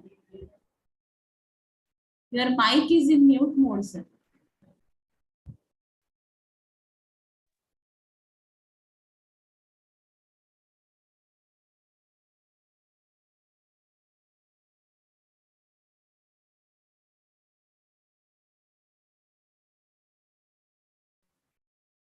Mahajan, sir. Your mic is in mute mode. Sir, can you unmute yourself? Sir, you are muted. Can you please unmute? Thank you, sir. Thank you, sir. Someone muted my mic. I don't know who. Yeah, now I you was are audible, confused. sir. You can continue. Thank you, sir. Okay. So earlier there were only two types of universities, affiliating university, and now from few years, private universities have come into existence. But in this policy, they have again come to this universities, type of university, teaching in intensive universities and research intensive universities. Similarly, there were earlier colleges affiliated to universities. But in this policy, there will be autonomous degree granting colleges only, and another constituent colleges of a university. There are two types of universities and two types of colleges in new education policy. And again, what education policy says, that there should be minimum 3,000 students in an institution, not less than that. And again, talks of multidisciplinary institution till 2030. Similarly, new education policy, vocational education will increase from 26.3 to 50%. And then open distance learning and online programs. New education policy talks of this. Regarding programs, new education policy talks of scientific, vocational, professional, soft skills, liberal arts, and in liberal arts, humanities, languages, sciences, social sciences, professional, technical, vocational, and holistic education. Then it talks of major and minor programs. Earlier there was only one major program. You have to take arts, that is arts. Then you want to shift to commerce, you can go to commerce, or science, or engineering. There were only few divisions. But now we can opt any subject, maybe languages, literature, music, philosophy, Indology, arts, dance, theater, education, math, stat, pure and science, applied sciences, sociology, economics, sports, translation and interpretation. Then we have to opt environment education also.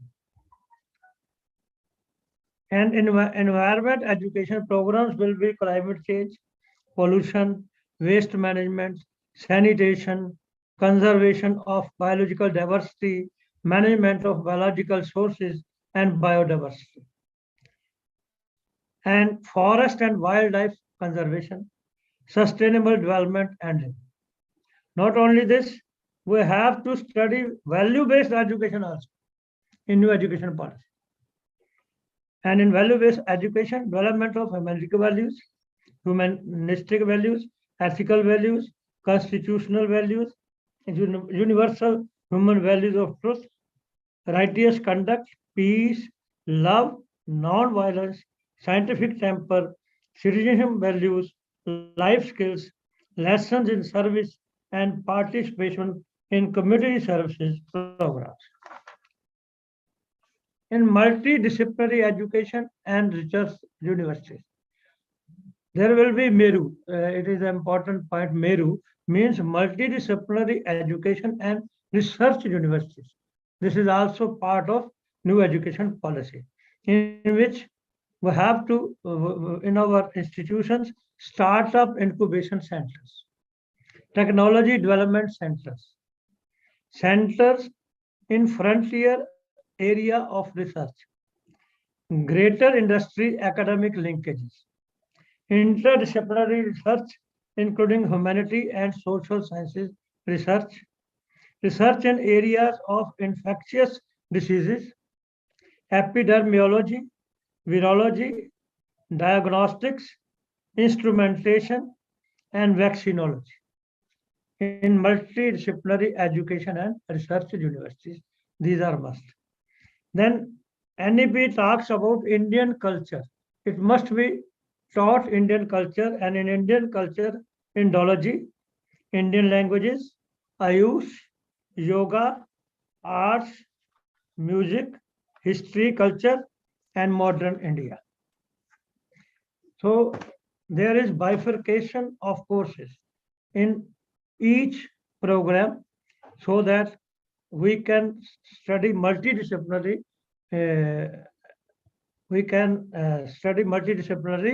courses and programs. Then there is change in diploma degree certificates. If you are to study for 1 year, it is a certificate course. If you want to study for 2 years, it is diploma course. And for 3 years, it is degree. And there is master degree with research as major area in 4 years. Earlier, we have to complete master's in 5 years or degree in 4 years, but now degree for 3 years and PG degree in 4th year, master degree. But it will be with research as major area. Then NEP talks about academic bank of credit. It is a new thing. Okay, if you want to study for 1 year, you will get academic credit of 1 year. If you want to study for 2 years, you will get academic bank of credit for 2 years. Then you want to shift to another program, you will getting again academic credit that will be added in another program also. And in teaching education, 4-year integrated B.Ed, 2-year B.Ed after bachelor degree of 3 years for masters, M.Ed, 2-year M.Ed after bachelor degree of 3 years, and 1 year M.Ed after bachelor degree of 4 years. And in technical, in teaching education also, there are, earlier you are studying only one education, but now reimagining vocational education, professional education, agricultural education, legal education, healthcare education, technical education, adult education, and lifelong learning, promotion of Indian languages, arts, and culture. These will be the parts of education study. Technical use and integration, and finally, online and digital education. In master's degree, degree with research, 4 years, plus 1 year master degree, or 3-year degree plus 2 years master degree. This will be the PG degree system. And there is need of internship with local industry, businesses, artists, craft persons, research internship, and then NAP talks about student activities in sports, cultural activities, college or university must establish art clubs, eco clubs, activity clubs, community service projects to be given, counseling system for handling stress or emotional adjustments. Then for quality learning, NAP talks about curriculum, pedagogy, continuous assessment, student support, quality libraries, classrooms, laboratories, technology, sports and recreation area, student discussion spaces, dining area, hostel facilities, and medical facilities. For faculty, he talks about motivated, energized, capable faculty. And again, he talks about financial support for students, government steps for grants, etc. Then come for NAP talks about internationalization. Okay, international student office must be there in your universities or colleges. MOU with foreign countries. And finally, new National Research Foundation for funding research projects. This is the brief of NAP policy, which I could collect from this NAP given by Dr. Kasturi Ranjan, a very well reputed person. He has explained each and everything in a very simple way in NAP. And now we have discussed about the major points of the NAP. Now I will discuss about the challenges. And the first challenge is what NAP says to raise the gross enrollment ratio from, at present it is 27.1 to 50% by 2030, which is the biggest challenge. Why? At present, in higher education sector, there are 3.74 crore students in nearby 1043 universities, 42,343 colleges, and 11,779 standalone institutions.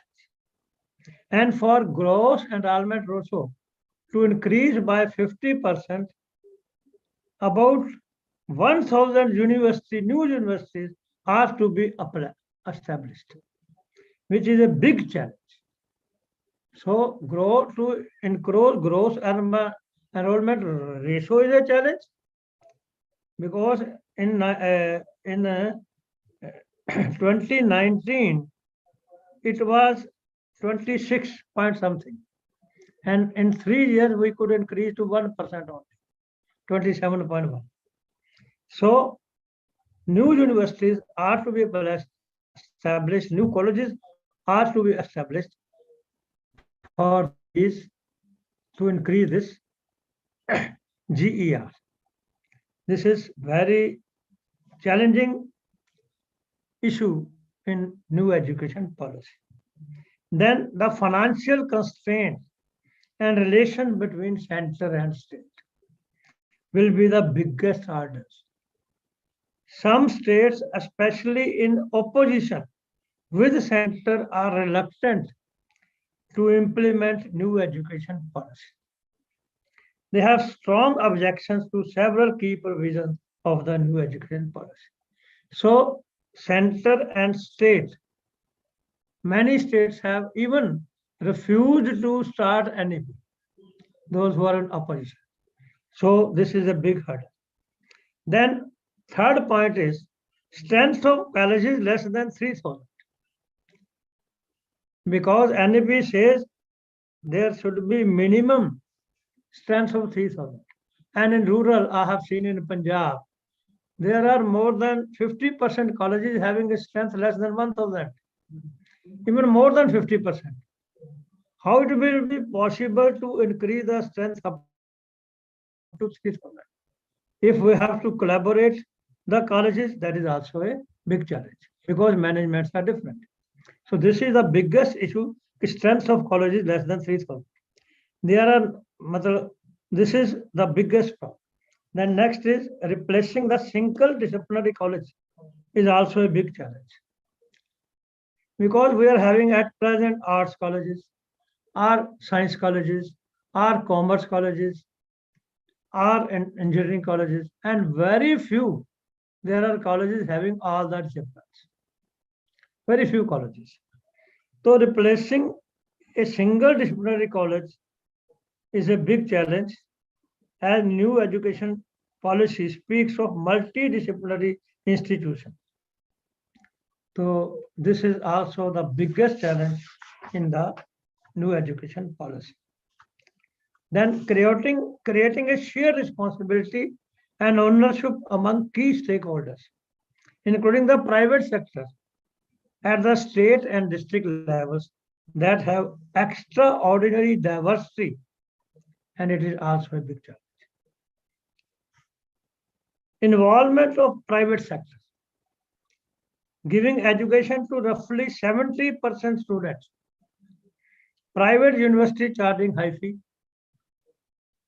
work for earning profit, exploitation of teachers, not paying as per their potential, no much funding for research, designing curriculum as per their own will and wish, unchi dukaan fika pakwan. Implementing new education policy is a big challenge in private sector. దేవుడు అన్నాడు పిల్లల్ని చదివిస్తూ సరస్వతి ఇంటి ఖర్చుల్లో మహాలక్ష్మి కుటుంబం Then కోసం curriculum and content. Who is speaking? కుటుంబ విషయాల్లో దృఢంగా నిలబడటంలో Parvati Hello. Participants, please mute yourself. I don't know who is muting my.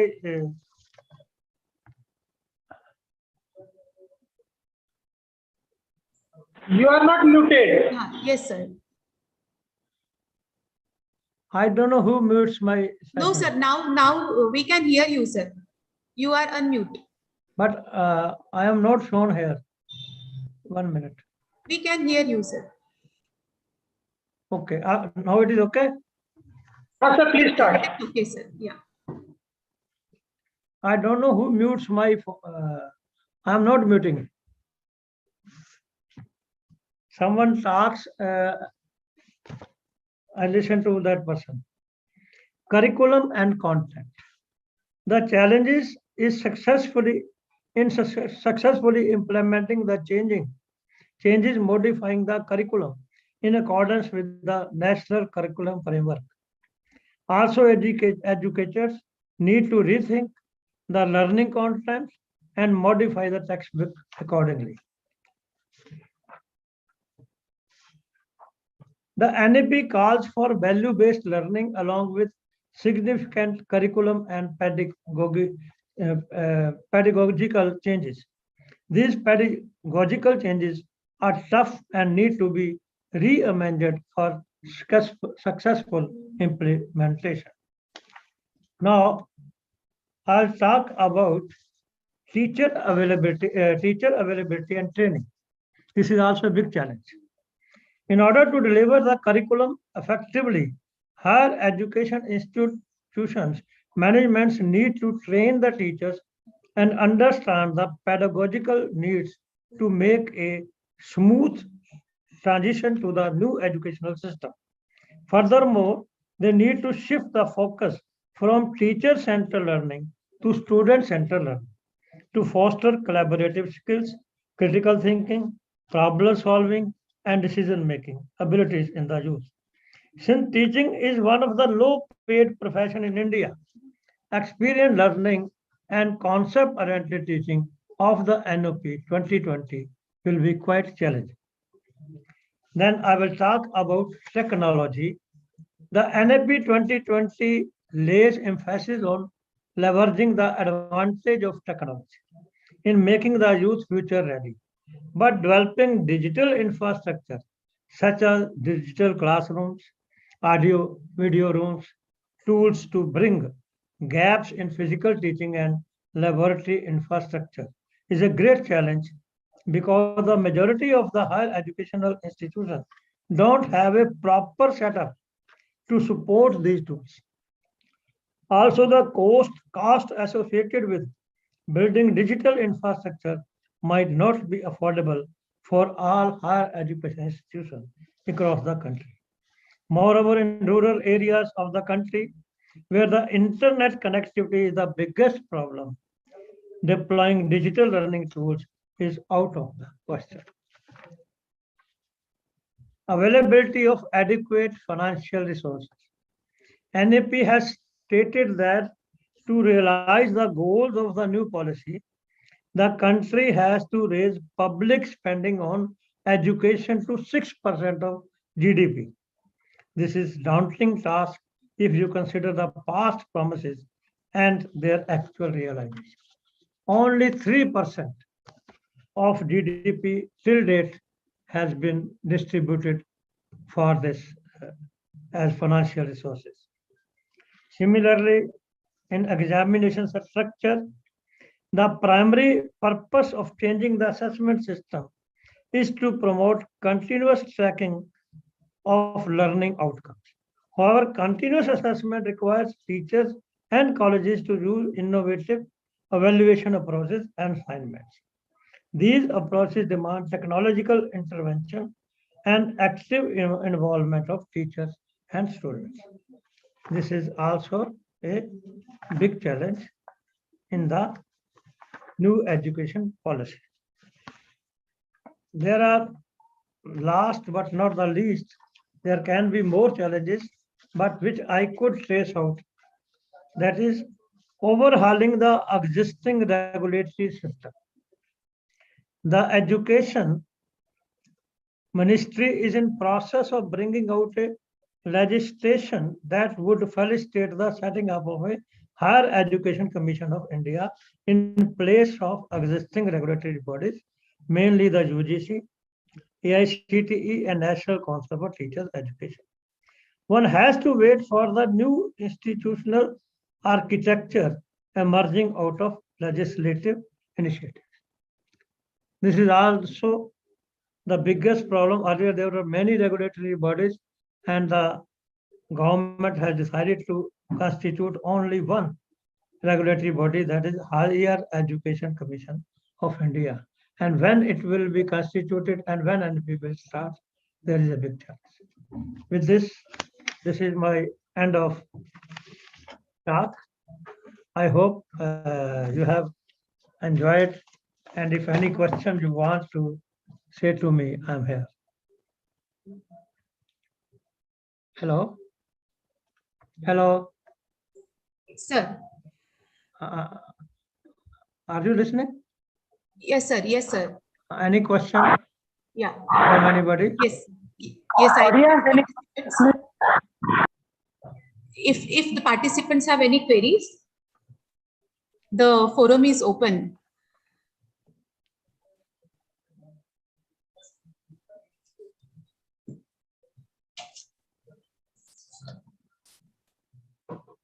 Yeah, we request participants, even if you have questions to be asked later, you can post in our WhatsApp group. We will convey those questions to the sir. Okay, sir. So we are really very thankful for enlightening us on this new education policy 2020. So sir has explained the various points regarding this NEP, and he has briefed the information about the NEP stated by Dr. Kasturi Ranjan. And also, sir has discussed various hurdles or challenges implementing NEP. Really thankful to you, sir, for such an informative session. Thank you once again. Thank you. Yes, now I request Dr. Dalvi, sir, to continue with his session. Sir is going to guide us on the best practices towards the NAAC accreditation process. Over to you, Dalvi, sir.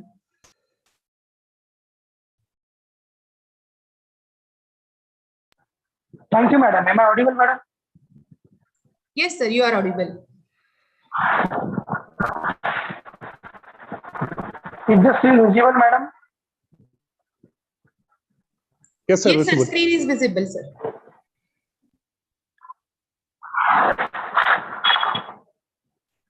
So thank you, Trupti madam, for inviting. So the session is based on best practices, and it is rightly discussed by Shinde sir also that best practices of any institute is not a one-day game or one-day practice. It is to be continuously followed. It's on continuous basis. So what is best practice?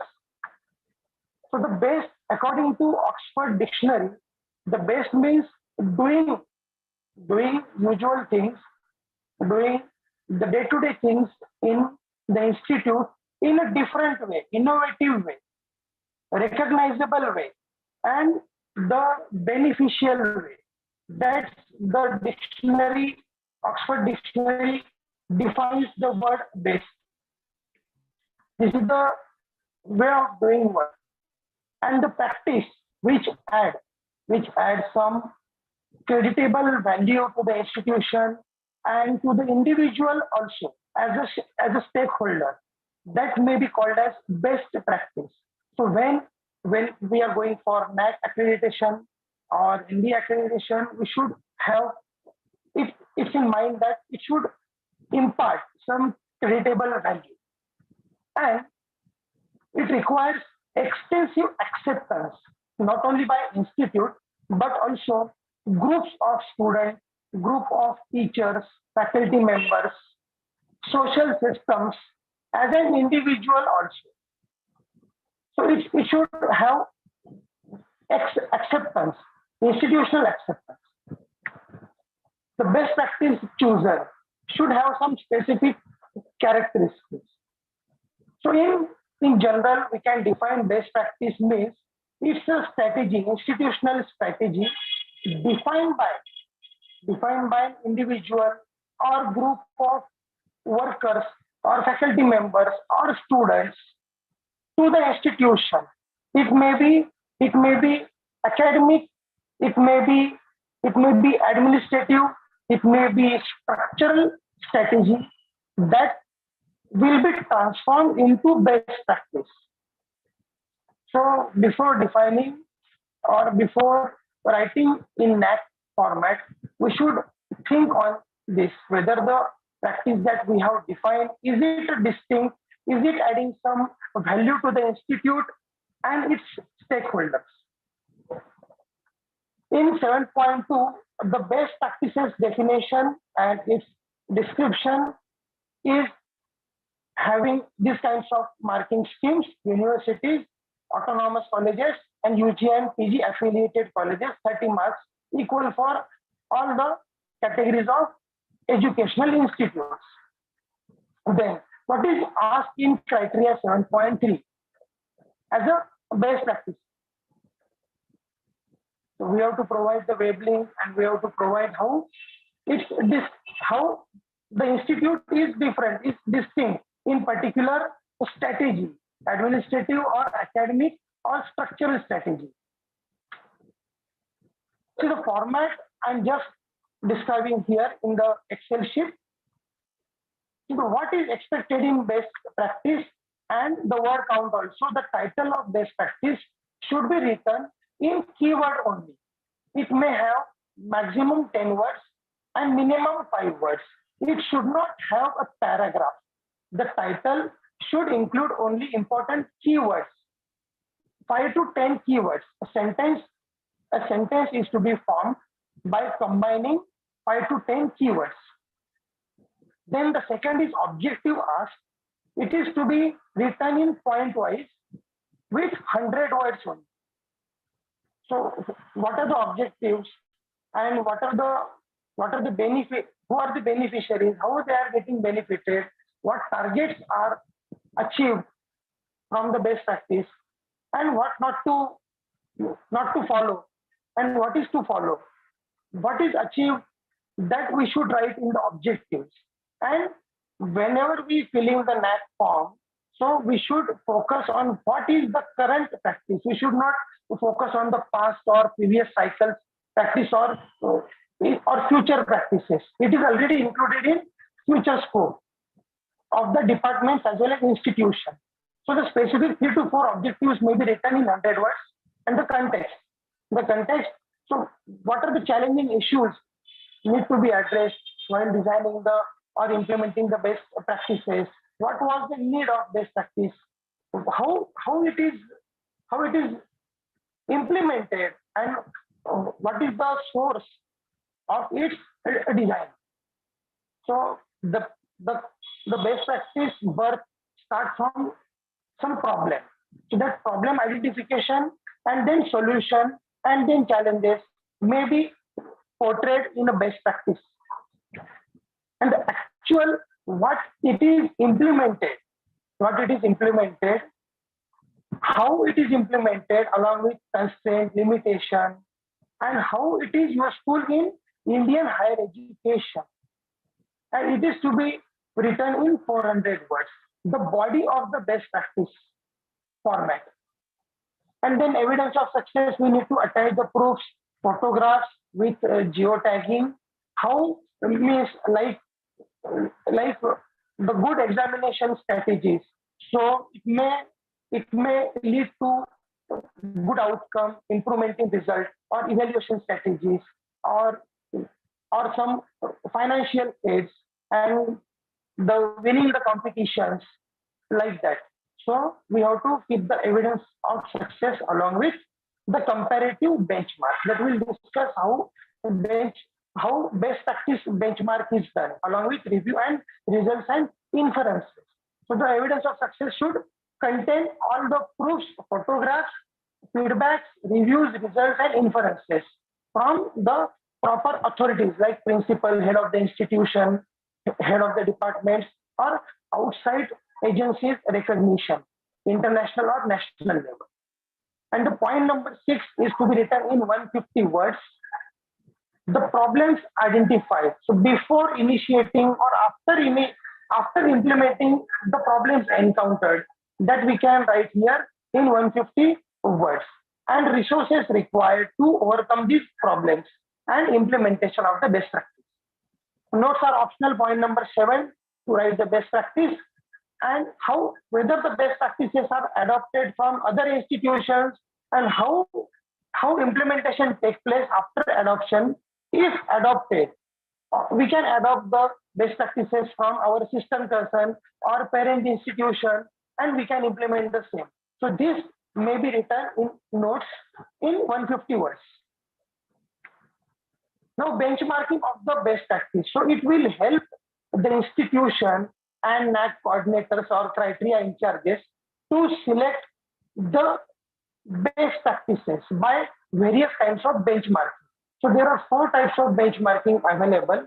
Internal benchmarking means we have in a college or institution, we have various departments.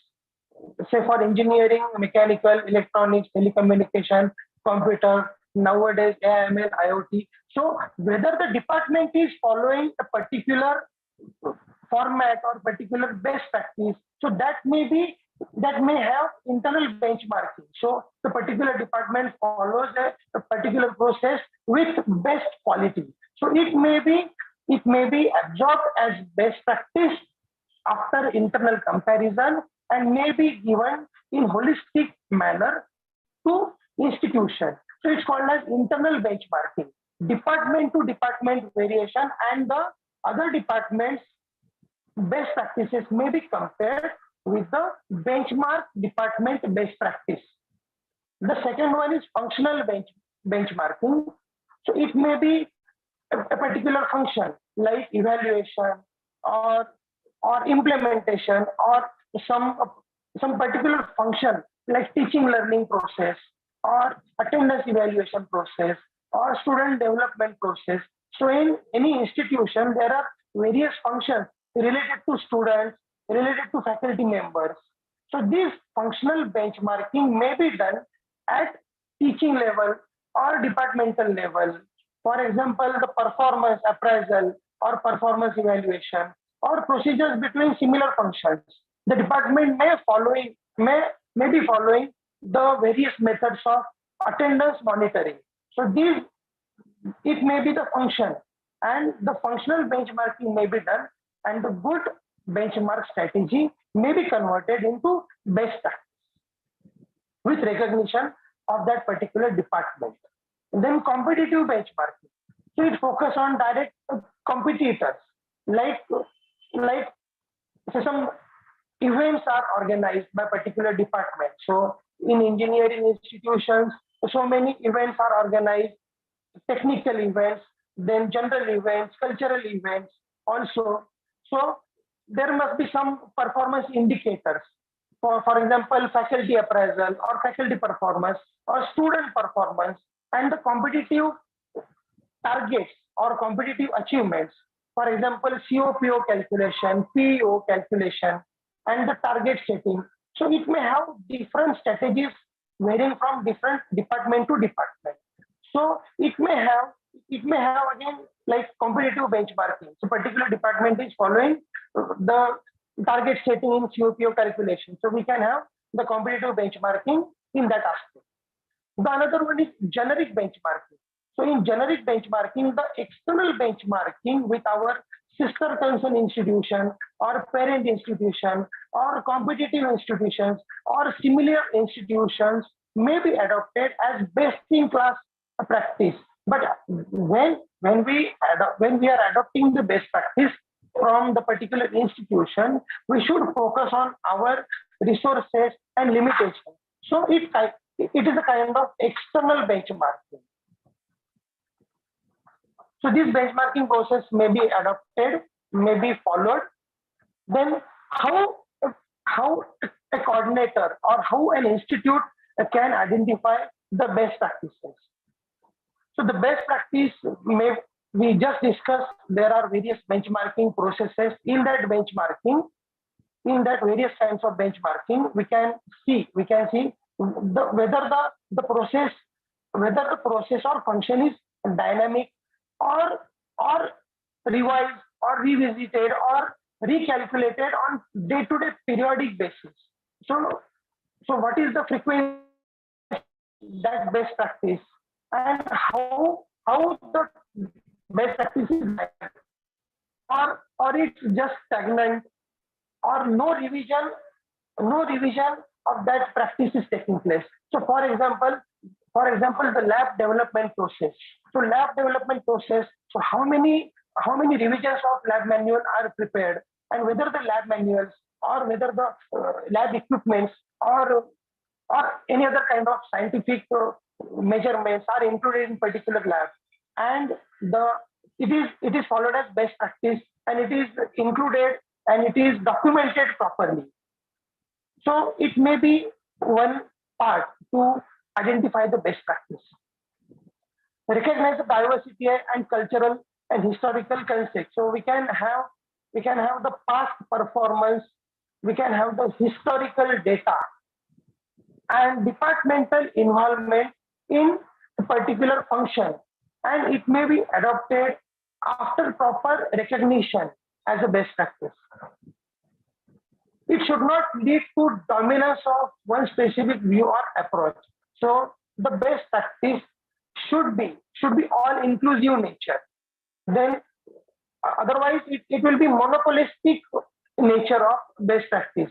If one department is following with its resources, with its strength, and other department is not following, so that dominance should not be there.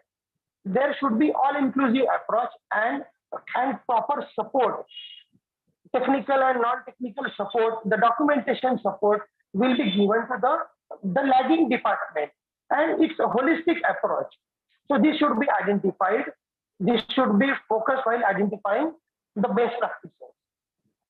Promote quality of performance. The best practice should focus on the quality. After all, the purpose of NAAC to enhance the quality of the educational institute. Most probably, it is related to higher educational institute. So the best practice should focus on quality improvement of performance of a group of people or individual, or of a teaching learning process or examination process or assessment process or evaluation process or competitive process. So these are the points while identification, if the institute or the coordinator wants to identify the best practices, so you can follow these guidelines according to the International Network of Quality Assurance Agencies in Higher Education. So these are the few topics, how to identify the best practice.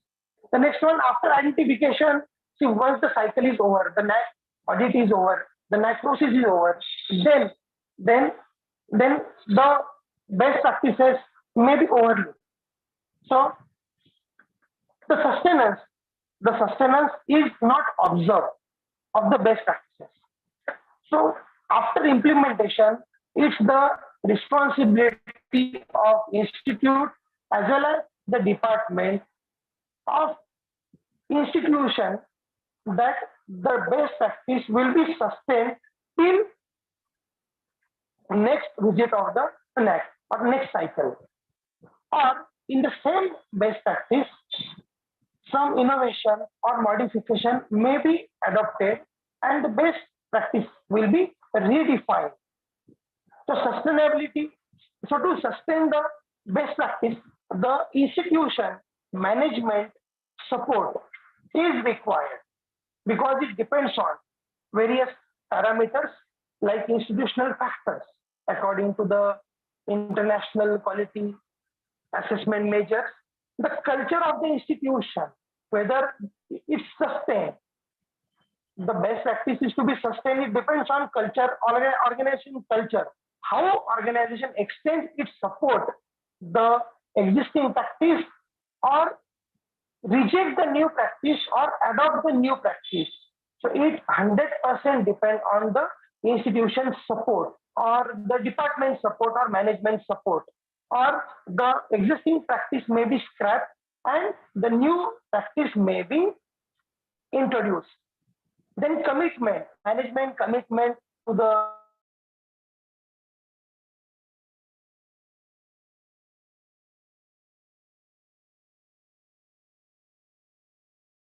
support, manpower support to each and every member. So how the commitment is fulfilled from the management. Then after, institutionalization is the holistic approach. One department is defining the best practice. So how does that best practice will be absorbed by the institution, absorbed by the management, and recognized at various platforms. And the final factor is team spirit and ability to do work in all groups. In all groups means the student group, the teacher group, the supporting staff group. So it requires team spirit and the motivation to all kinds of groups. And then and only then the spirit is maintained and the best practice is sustained. After identification and sustenance initiatives, the next step is the dissemination of best practice. How we are marketing the best practices, because what happens, the particular group only knowing the best practices and the 80% or majority of stakeholders don't know the best practices followed in the institute. So that's why the dissemination of best practices should take place by maintaining good database at each level, social media level, and review forums must be there to review the best practice, whether the best practice is followed at departmental level, at student level, faculty level. Then and only then it is disseminated and sustained. It may be modified if required. And the recording the evidences for success. So after dissemination, definitely the utilization of best practice must be recorded by review or by feedback or recognition. Then and only then it is disseminated. Obviously, all institutes must be following in their departments at their institutional level, but the proper documentation, time to time documentation, digitization must be made. Then adaptation of best practices. So as a system, institution or department, when we adopt a particular practice from the competitor or from the parent institution or from the mentors, Then there are some barriers like linguistic barrier, cultural barrier, regional barrier. Or what we do, we search by using various search engines or internet, which institutes, engineering institutes, management institutes, then the traditional institutes, arts, commerce, science, which best practices are following. So while adopting, we should know the limitations of our institute, and we should know the resources, what resources and management supports, and whether we can have the evidences, whether we have really followed the best practice, or before adoption, we should check our capacity, whether we can follow the best practice of the particular institution or not. This depends on our capacity, the management support, and the stakeholder expectation. These are the various examples I have taken from the reference I will give at the end of the session. So student counseling may be one of the best practice. Affordable training for proficiency of faculty members, providing personalized mentor assistance to poor students, then counseling to the students, slow learner, weak learner, financial support services to the students and staff members in terms of research grants, facilities, then copyright supports, then conference travel assistance, involvement of alumni in student development, like that social bonding for the community service, automation and information technology in governance, digitalization, then welfare measures for faculty members, financial, non-financial, creating human and user-friendly ambience, behavioral participant management, total quality management. So these best practices I've just exampled. Now, there were two questions from Dr. Preeti Zade and Mujib. What best practices and what LTCE is doing as a criteria 7. So at LTCE, we have these 5 best practices since preparation of cycle 1 SSR. The first one is strengthening the student support and welfare through project-based learning in hybrid mode of education, like project-based learning. So at LTCE, we have various cells, various forums like Society of Automotive Engineers, ISHRE, ASHRE, Energy Cell, then Innovation Council, Institution Innovation Council, and the other like departmental forums like MESA or ISA or CESA. So all these forums we use to strengthen the student facilities to provide all the kinds of grants, financial, non-financial grants to the supports, to the student support, and to perform their project work. So this best practice we are following, project-based learning, then comprehensive evaluation of teaching learning process, utilization of ICT tools in offline and online teaching learning process, digitalization and digitization of teaching learning process. University of Mumbai has helped us to set up first year digital university, second year digital university, third year digital university, and we are using University of Mumbai digital platforms to digitalize our teaching learning process, as we are affiliated to University of Mumbai. Then energy conservation and sustainability initiative, LTCE has 5 different MOUs with energy auditing, then environment auditing, then ecosystem, then the sustainable organization institutes. So we have done 5 MOUs, and they are helping us to conduct energy audit for green campus development, for all the kinds of waste management, e-waste, and we have the collaboration through the MOU with MPCB and NAAC at our governance level. And management, our management is having keen interest in energy conservation and sustainability initiatives. Our principal sir and the management and vice principal sir all are motivating us to focus on sustainability initiatives and energy conservation measures. Then commercial support is given to the student and staff for attending conferences, for copyright applications, for Smart India Hackathon, travel assistance, etc. Research grants. So these best practices we are having at LTCE through management support. Now, let's come to the conclusion. So I am hopeful that the presentation will definitely or certainly help to the institutions and participating members to adopt, to define their best practices after internal and external benchmarking that will really focus on the quality enhancement of teaching learning process in higher education institute. So reference is here, best practices benchmarking in higher education for quality enhancement by Prasad VS, Anthony Stella. So I'm ending up my session here. So thank you very much. So if any doubts, any queries, so the forum is open. Over to the coordinators. Thank you, Shilpa madam and Trupti madam. Yeah, thank you very much, sir, for such a nice informative session. So you have explained in detail all the best practices towards the NAAC accreditation framework. So you have cleared the doubts of the two participants who have asked their doubts earlier.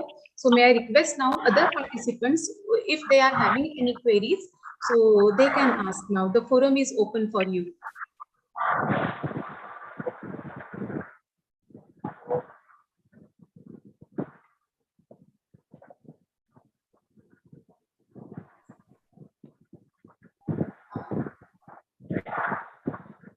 Okay, sir. So the due permission from all the higher authorities, shall we start with the valedictory session? Yes, madam. Okay, thank you, sir. So once again, a very good afternoon to one and all. So now we have reached to the valedictory session of the online national symposium on academic challenges towards implementation of NEP in HAIs, organized by IQAC of Lokmanya Tilak College of Engineering in association with NAAC Bengaluru. Now, I request the coordinator of symposium, Dr. Shiba PS Madam, to give the overview about the various sessions conducted during these 2 days. Over to you, Shiba Madam. Thank you, ma'am.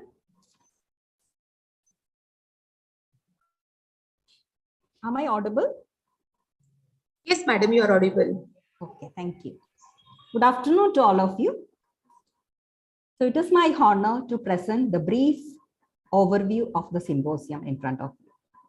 First and foremost, I would like to express my appreciation and gratitude to the expert speakers for their valuable contribution to our symposium on academic challenges towards implementation of NEP in HAIs, sponsored by NAAC. My deepest gratitude to all the participants who attended the symposium and made it a grand success. So I'll brief about the symposium. The summary we had for 7 sessions. So we started with day 1, we had 3 sessions with an inaugural function and moderated by Dr. Shilpa Vakode. And we started with the inaugural speech by Dr. Devendra Kavde, advisor NAAC, Bangalore. He inaugurated the symposium and presented the keynote speech on NEP.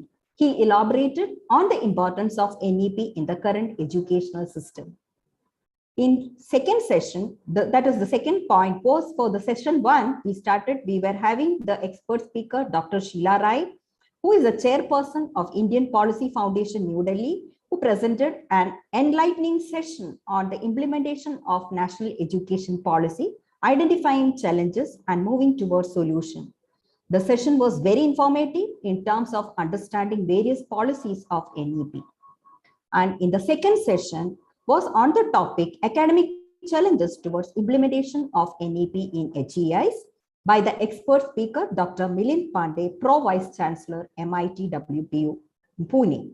He elaborated on the role of teachers by defining various terms, starting from the Adhyapak to Guru. He emphasized that the future education will be a blended pedagogy.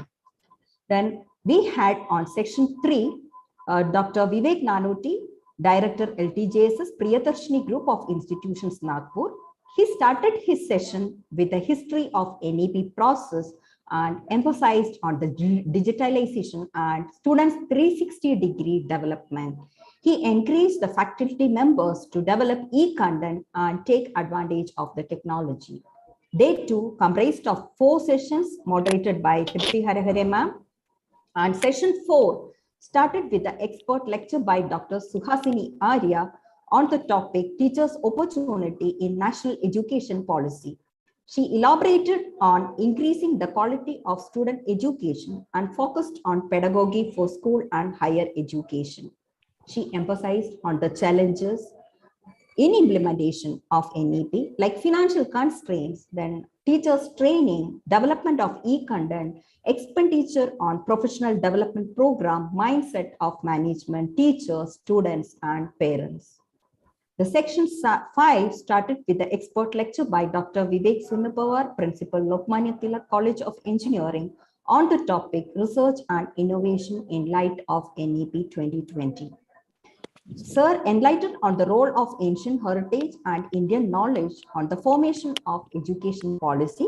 Sir emphasized on the multidisciplinary and holistic education and promoting the multilingualism and power of language in teaching and learning. Sir also elaborated on the Indian research scenario, statistics, and the implementation of research and innovation. Then we had section 6 was on the topic online accreditation and assessment and accreditation methodology in the revised NAAC accreditation framework given by Dr. S.K. Shinde, Vice Principal, LTCE, Dr. Shiva P.S., HOD, Computer Science and Engineering, IoT and CSBT, and Dr. Santosh Delvi, Associate Professor, Mechanical Engineering. They emphasized on the new framework for accreditation and assessment process of NAAC, and also on the best practices to be implemented by the HEIs. Section 7 was presented by Dr. R.K. Mahajan, Registrar, GNA University, Bhagwara, on the topic NEP 2020 Challenges to Implement in HEIs. Sir elaborated on the climate changes and its effect on energy sustainability. Sir also emphasized on the interdisciplinary education and environmental science included in NEP 2020. Sir explained about the bank of academic credits and how it is useful for the students, and also emphasized on the challenges for implementation of NEP. So with the 7 sessions, we are glad that our objective of the symposium is achieved by the expert lectures from all the 7 sessions. So we hope the knowledge earned from this symposium will surely guide you for the implementation of NEP in your respective institutes.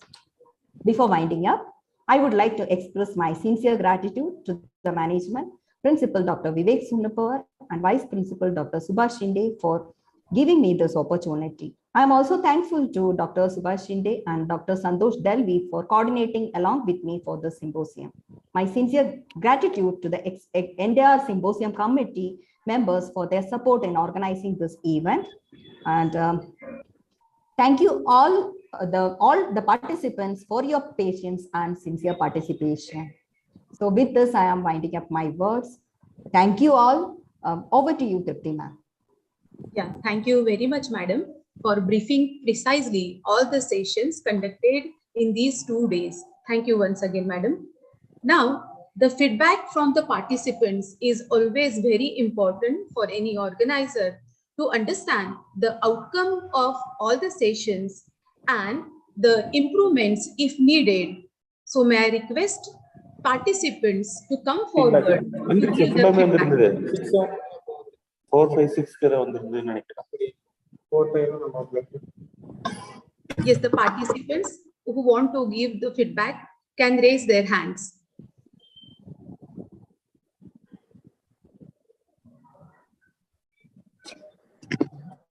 Ma'am, right now, overall FB link they sent. Feedback link. Madam Rekha Singh, madam has raised her hand. Rekha Singh, madam, you can put your points. 4, 5, 6 ma'am. And 4 காலையிலே பண்ணிட்டீங்களா? செம்ம. Yeah, Vakudi madam. Madam, you unmuted? No. Rekha Singh, Madam, she can unmute and speak.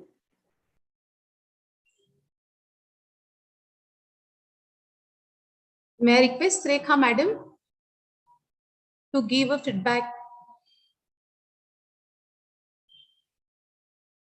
Yeah. Yeah, also Ratnabel Pond sir has raised his hand. Sir, you can unmute yourself and give a feedback. Am I audible now? Yes, sir, you are audible. Yeah, and thank you very much to the entire team of Lokmanya Tilak College for this wonderful webinar.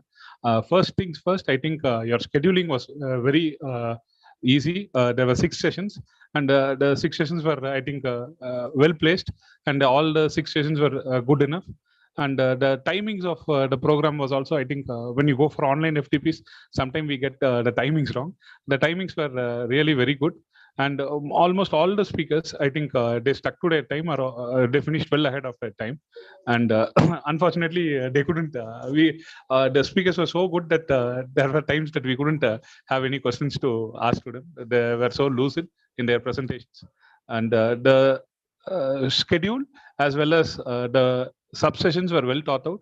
And I think it was a wonderful learning experience. We thank the entire team for this, and we look forward to more FDPs from your institution. And most importantly, I would like to thank the team for being very cordial in discussions, both here in the chat box as well as in WhatsApp group.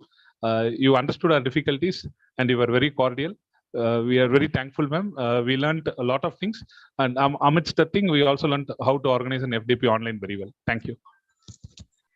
Thank you very much, sir, for your kind words. Now I request Rajesh Prasad sir to give his feedback. Rajesh Prasad sir. Yes, ma'am. It was nice to see the synchronized content throughout 2 days, and I appreciate all efforts of your coordinator Shiva ma'am, and vice principal and my very close friend Subhash Shinde, and Dr. Principal sir there, and speakers.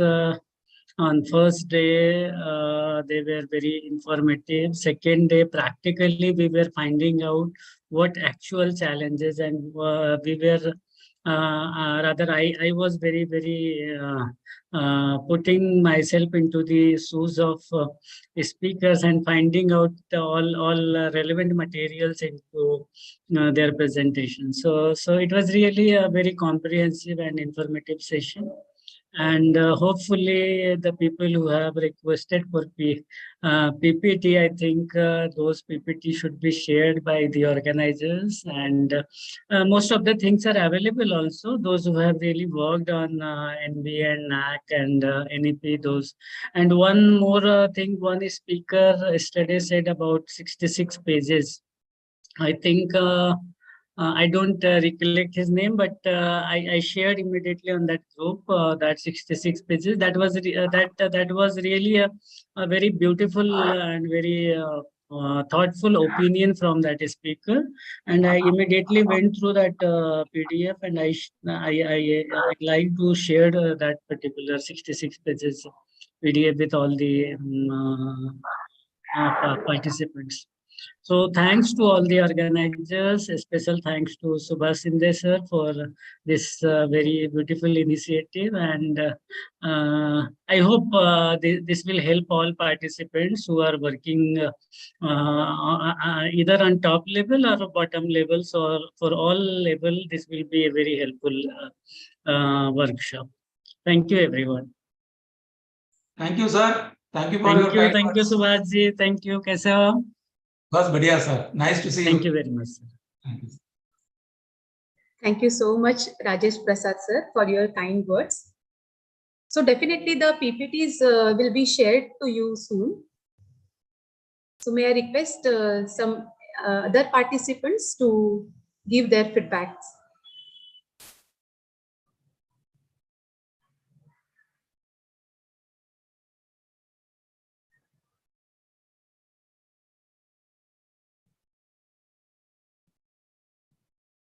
Papude madam, Anybody has raised the hand? I think all are No, madam. No. writing Yes, no their one views has raised. in the chat box actually.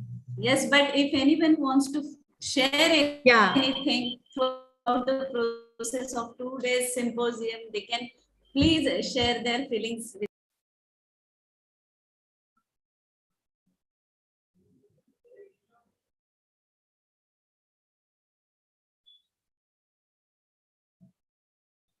Okay, madam. Yeah, we can proceed.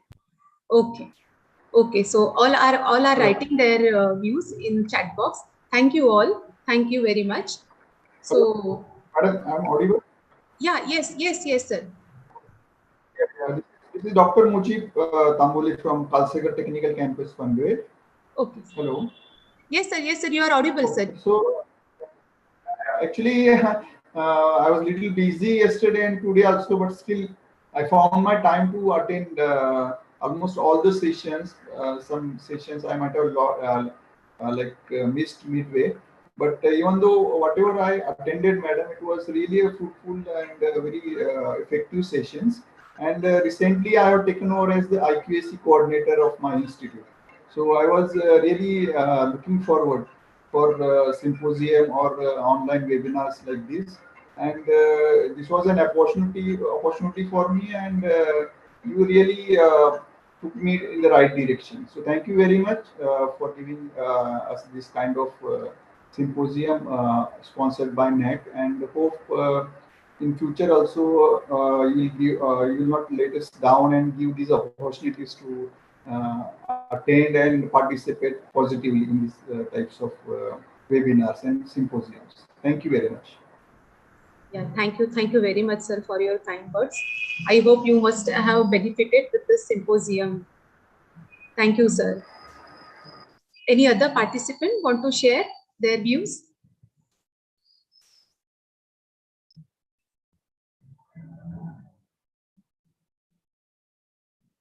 Anyone? Mithili, madam, you want to say something? Shilpa, madam? Yes, madam. So, shall we go ahead with the next part of the session? I think Mithili, madam, wanted to say something.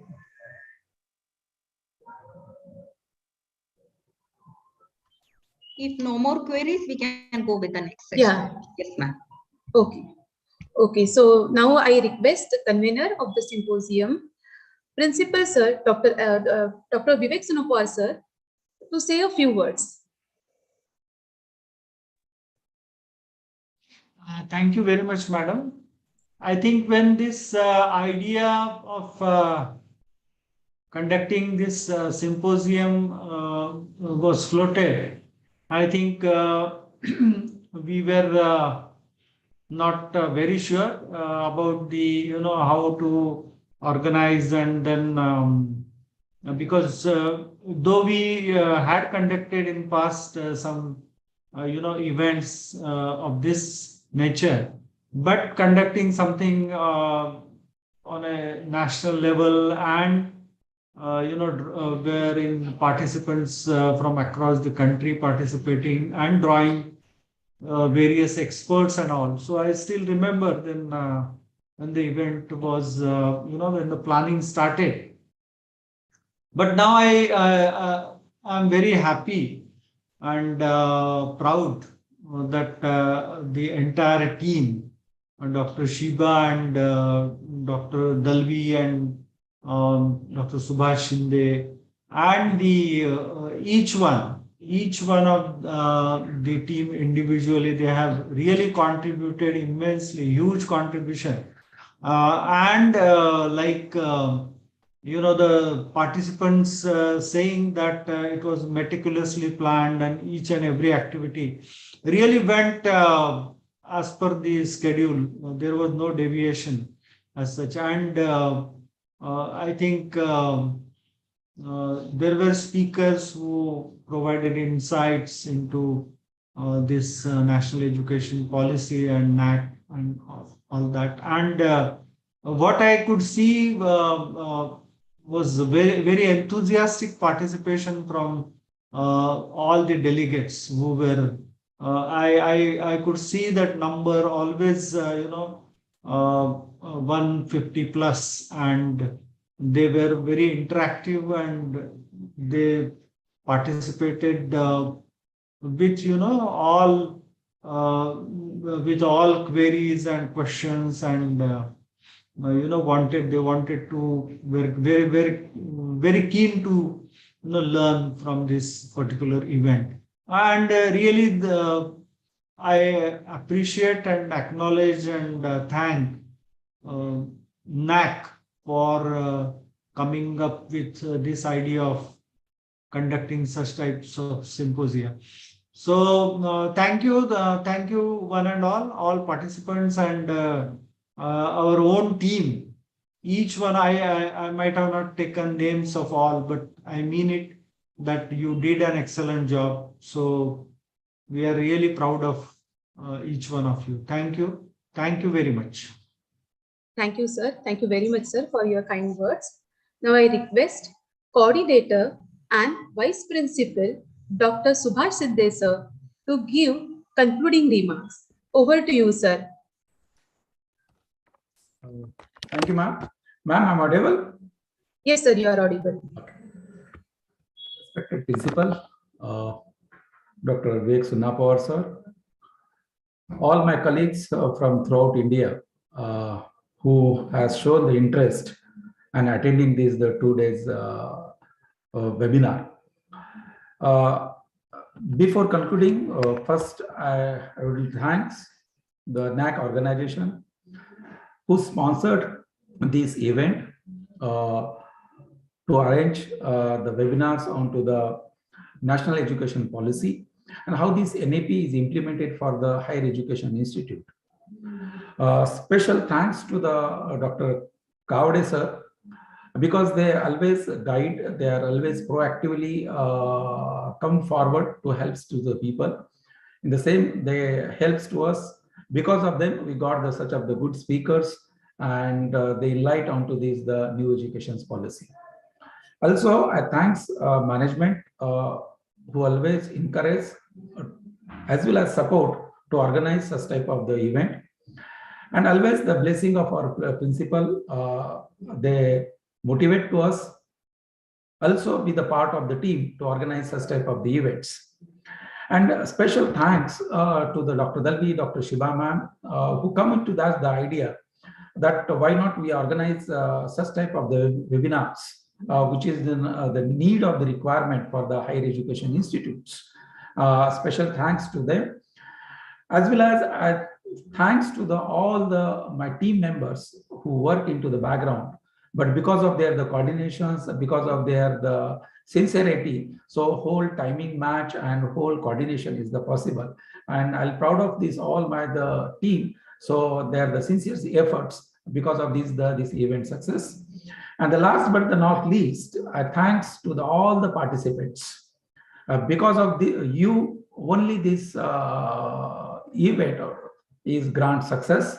And once again, from the bottom of our heart, thanks to you all. If any query from your side, or the phone numbers and the mail IDs with you, you can call. And I'm sure whatever the query you are raised related to the resource material, so all resource material will be mailed to you. At the same time, the certification will be reached to the mail ID.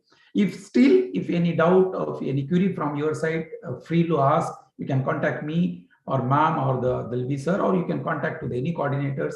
Will get back to you. If something is missing from our side, if something we not covered from our side, I apologize on behalf of my team. So maybe into the next time we can cover that one. If some mistake is happened from our side, in the next time we can recover it. Thank you once again, you all. See you next time. Thank you. Thank you, sir. Thank you very much for giving this concluding remarks. Now I request Dr. Dalvi sir, coordinator of the symposium, to say a few words. Over to you, sir.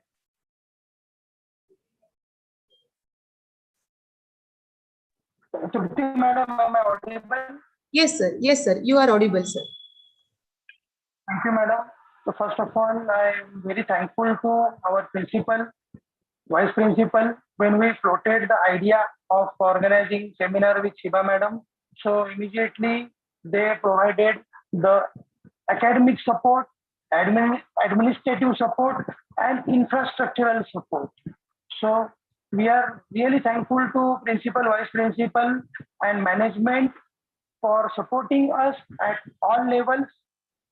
I am also thankful to our team members, digital committee, then process committee, then handling committee, report making committee, all the team members which are very helpful and the cooperative, and they helped us, they made us the event successful. And thankful to participant also for presenting here and attending the seminar. So thank you very much. Yes. Thank you, Trupti Madam. Yes, sir. Thank you, sir. Thank you very much. Now I request all the participants to turn on their camera for a photograph of this event. May I request all the participants to turn on the cameras?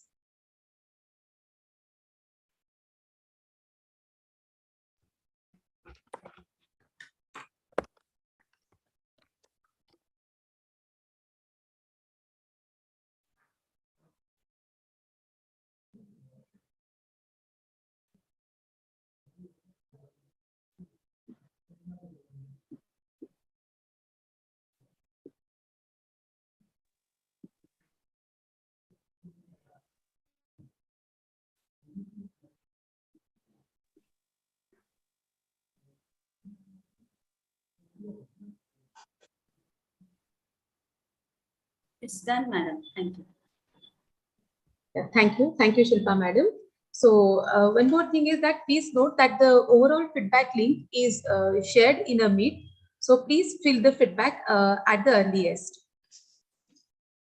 Now, it's my ma'am, one thing, when they are filling the overall feedback, please enter your name correctly, because that way your name will be entered into the certificate. So ensure that your name is entered correctly into the overall feedback form. Thank you. Okay, please take care of all those things. So now it's my privilege to extend formal vote of thanks for the 2 days online national symposium on academic challenges towards implementation of NEP and HEIs organized by IQAC of Lokmanya Tilak College of Engineering in association with National Assessment and Accreditation Council, Bengaluru. First of all, I am thankful to all the resource persons who delivered the expert talks on the various topics related to academic challenges towards implementation of NEP in HEIs.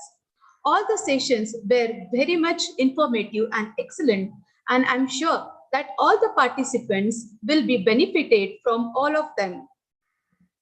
I thank to the NAAC organizer Bengaluru and the management LTJSS for the continuous encouragement and support. I am thankful to Principal LTCE and convener of the symposium, Dr. Vivek Sunapwar sir, for giving us this platform to organize such a national level event. I am thankful to the Vice Principal LTCE and coordinator of the symposium, Dr. Subhash Sinde sir, for encouraging and extending all the supports to organize the symposium successfully. I am thankful to the coordinators, Dr. Shiba PS Madam and Dr. Santosh Dalvi sir. The reason for the grand success of the symposium.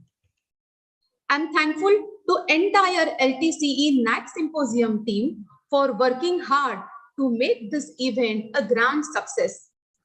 I am thankful to entire LTCE family for their continuous support.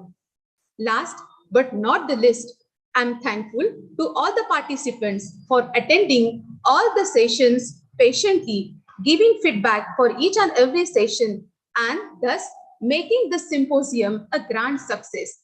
Thank you all.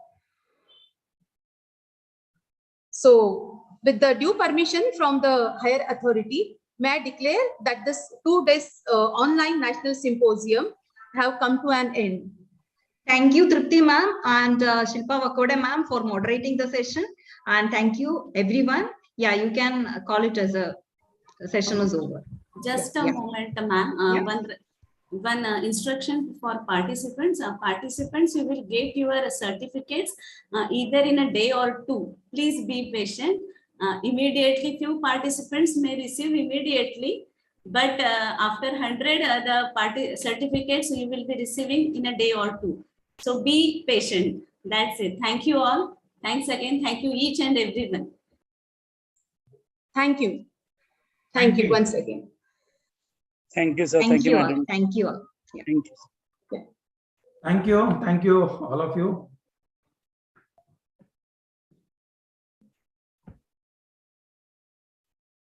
So I declare that this 2 days online national symposium on academic challenges towards implementation of NEPs in HEIs has come to an end. Yeah, madam. Thank you.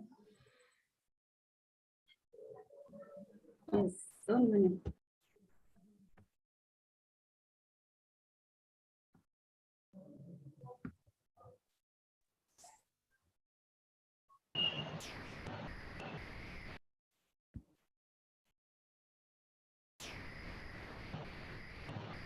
Kasha madam. Shall I, ma'am, Yes, ma'am, madam, shall I you end can. the meeting? Yes, madam. Yes. Thank you, madam. Thanks a Yes, lot. ma'am. Yeah, thank you, Kekesha ma'am. I'm Chaitrali. Kesha and Chaitrali, madam. Chaitrali both ma'am, class. the complete team. Yes, Thank you, the okay. whole team. Yeah. Thank you all. Thank you, Shiva madam. Thank you. Yeah, Thank you all, madam. Thank you.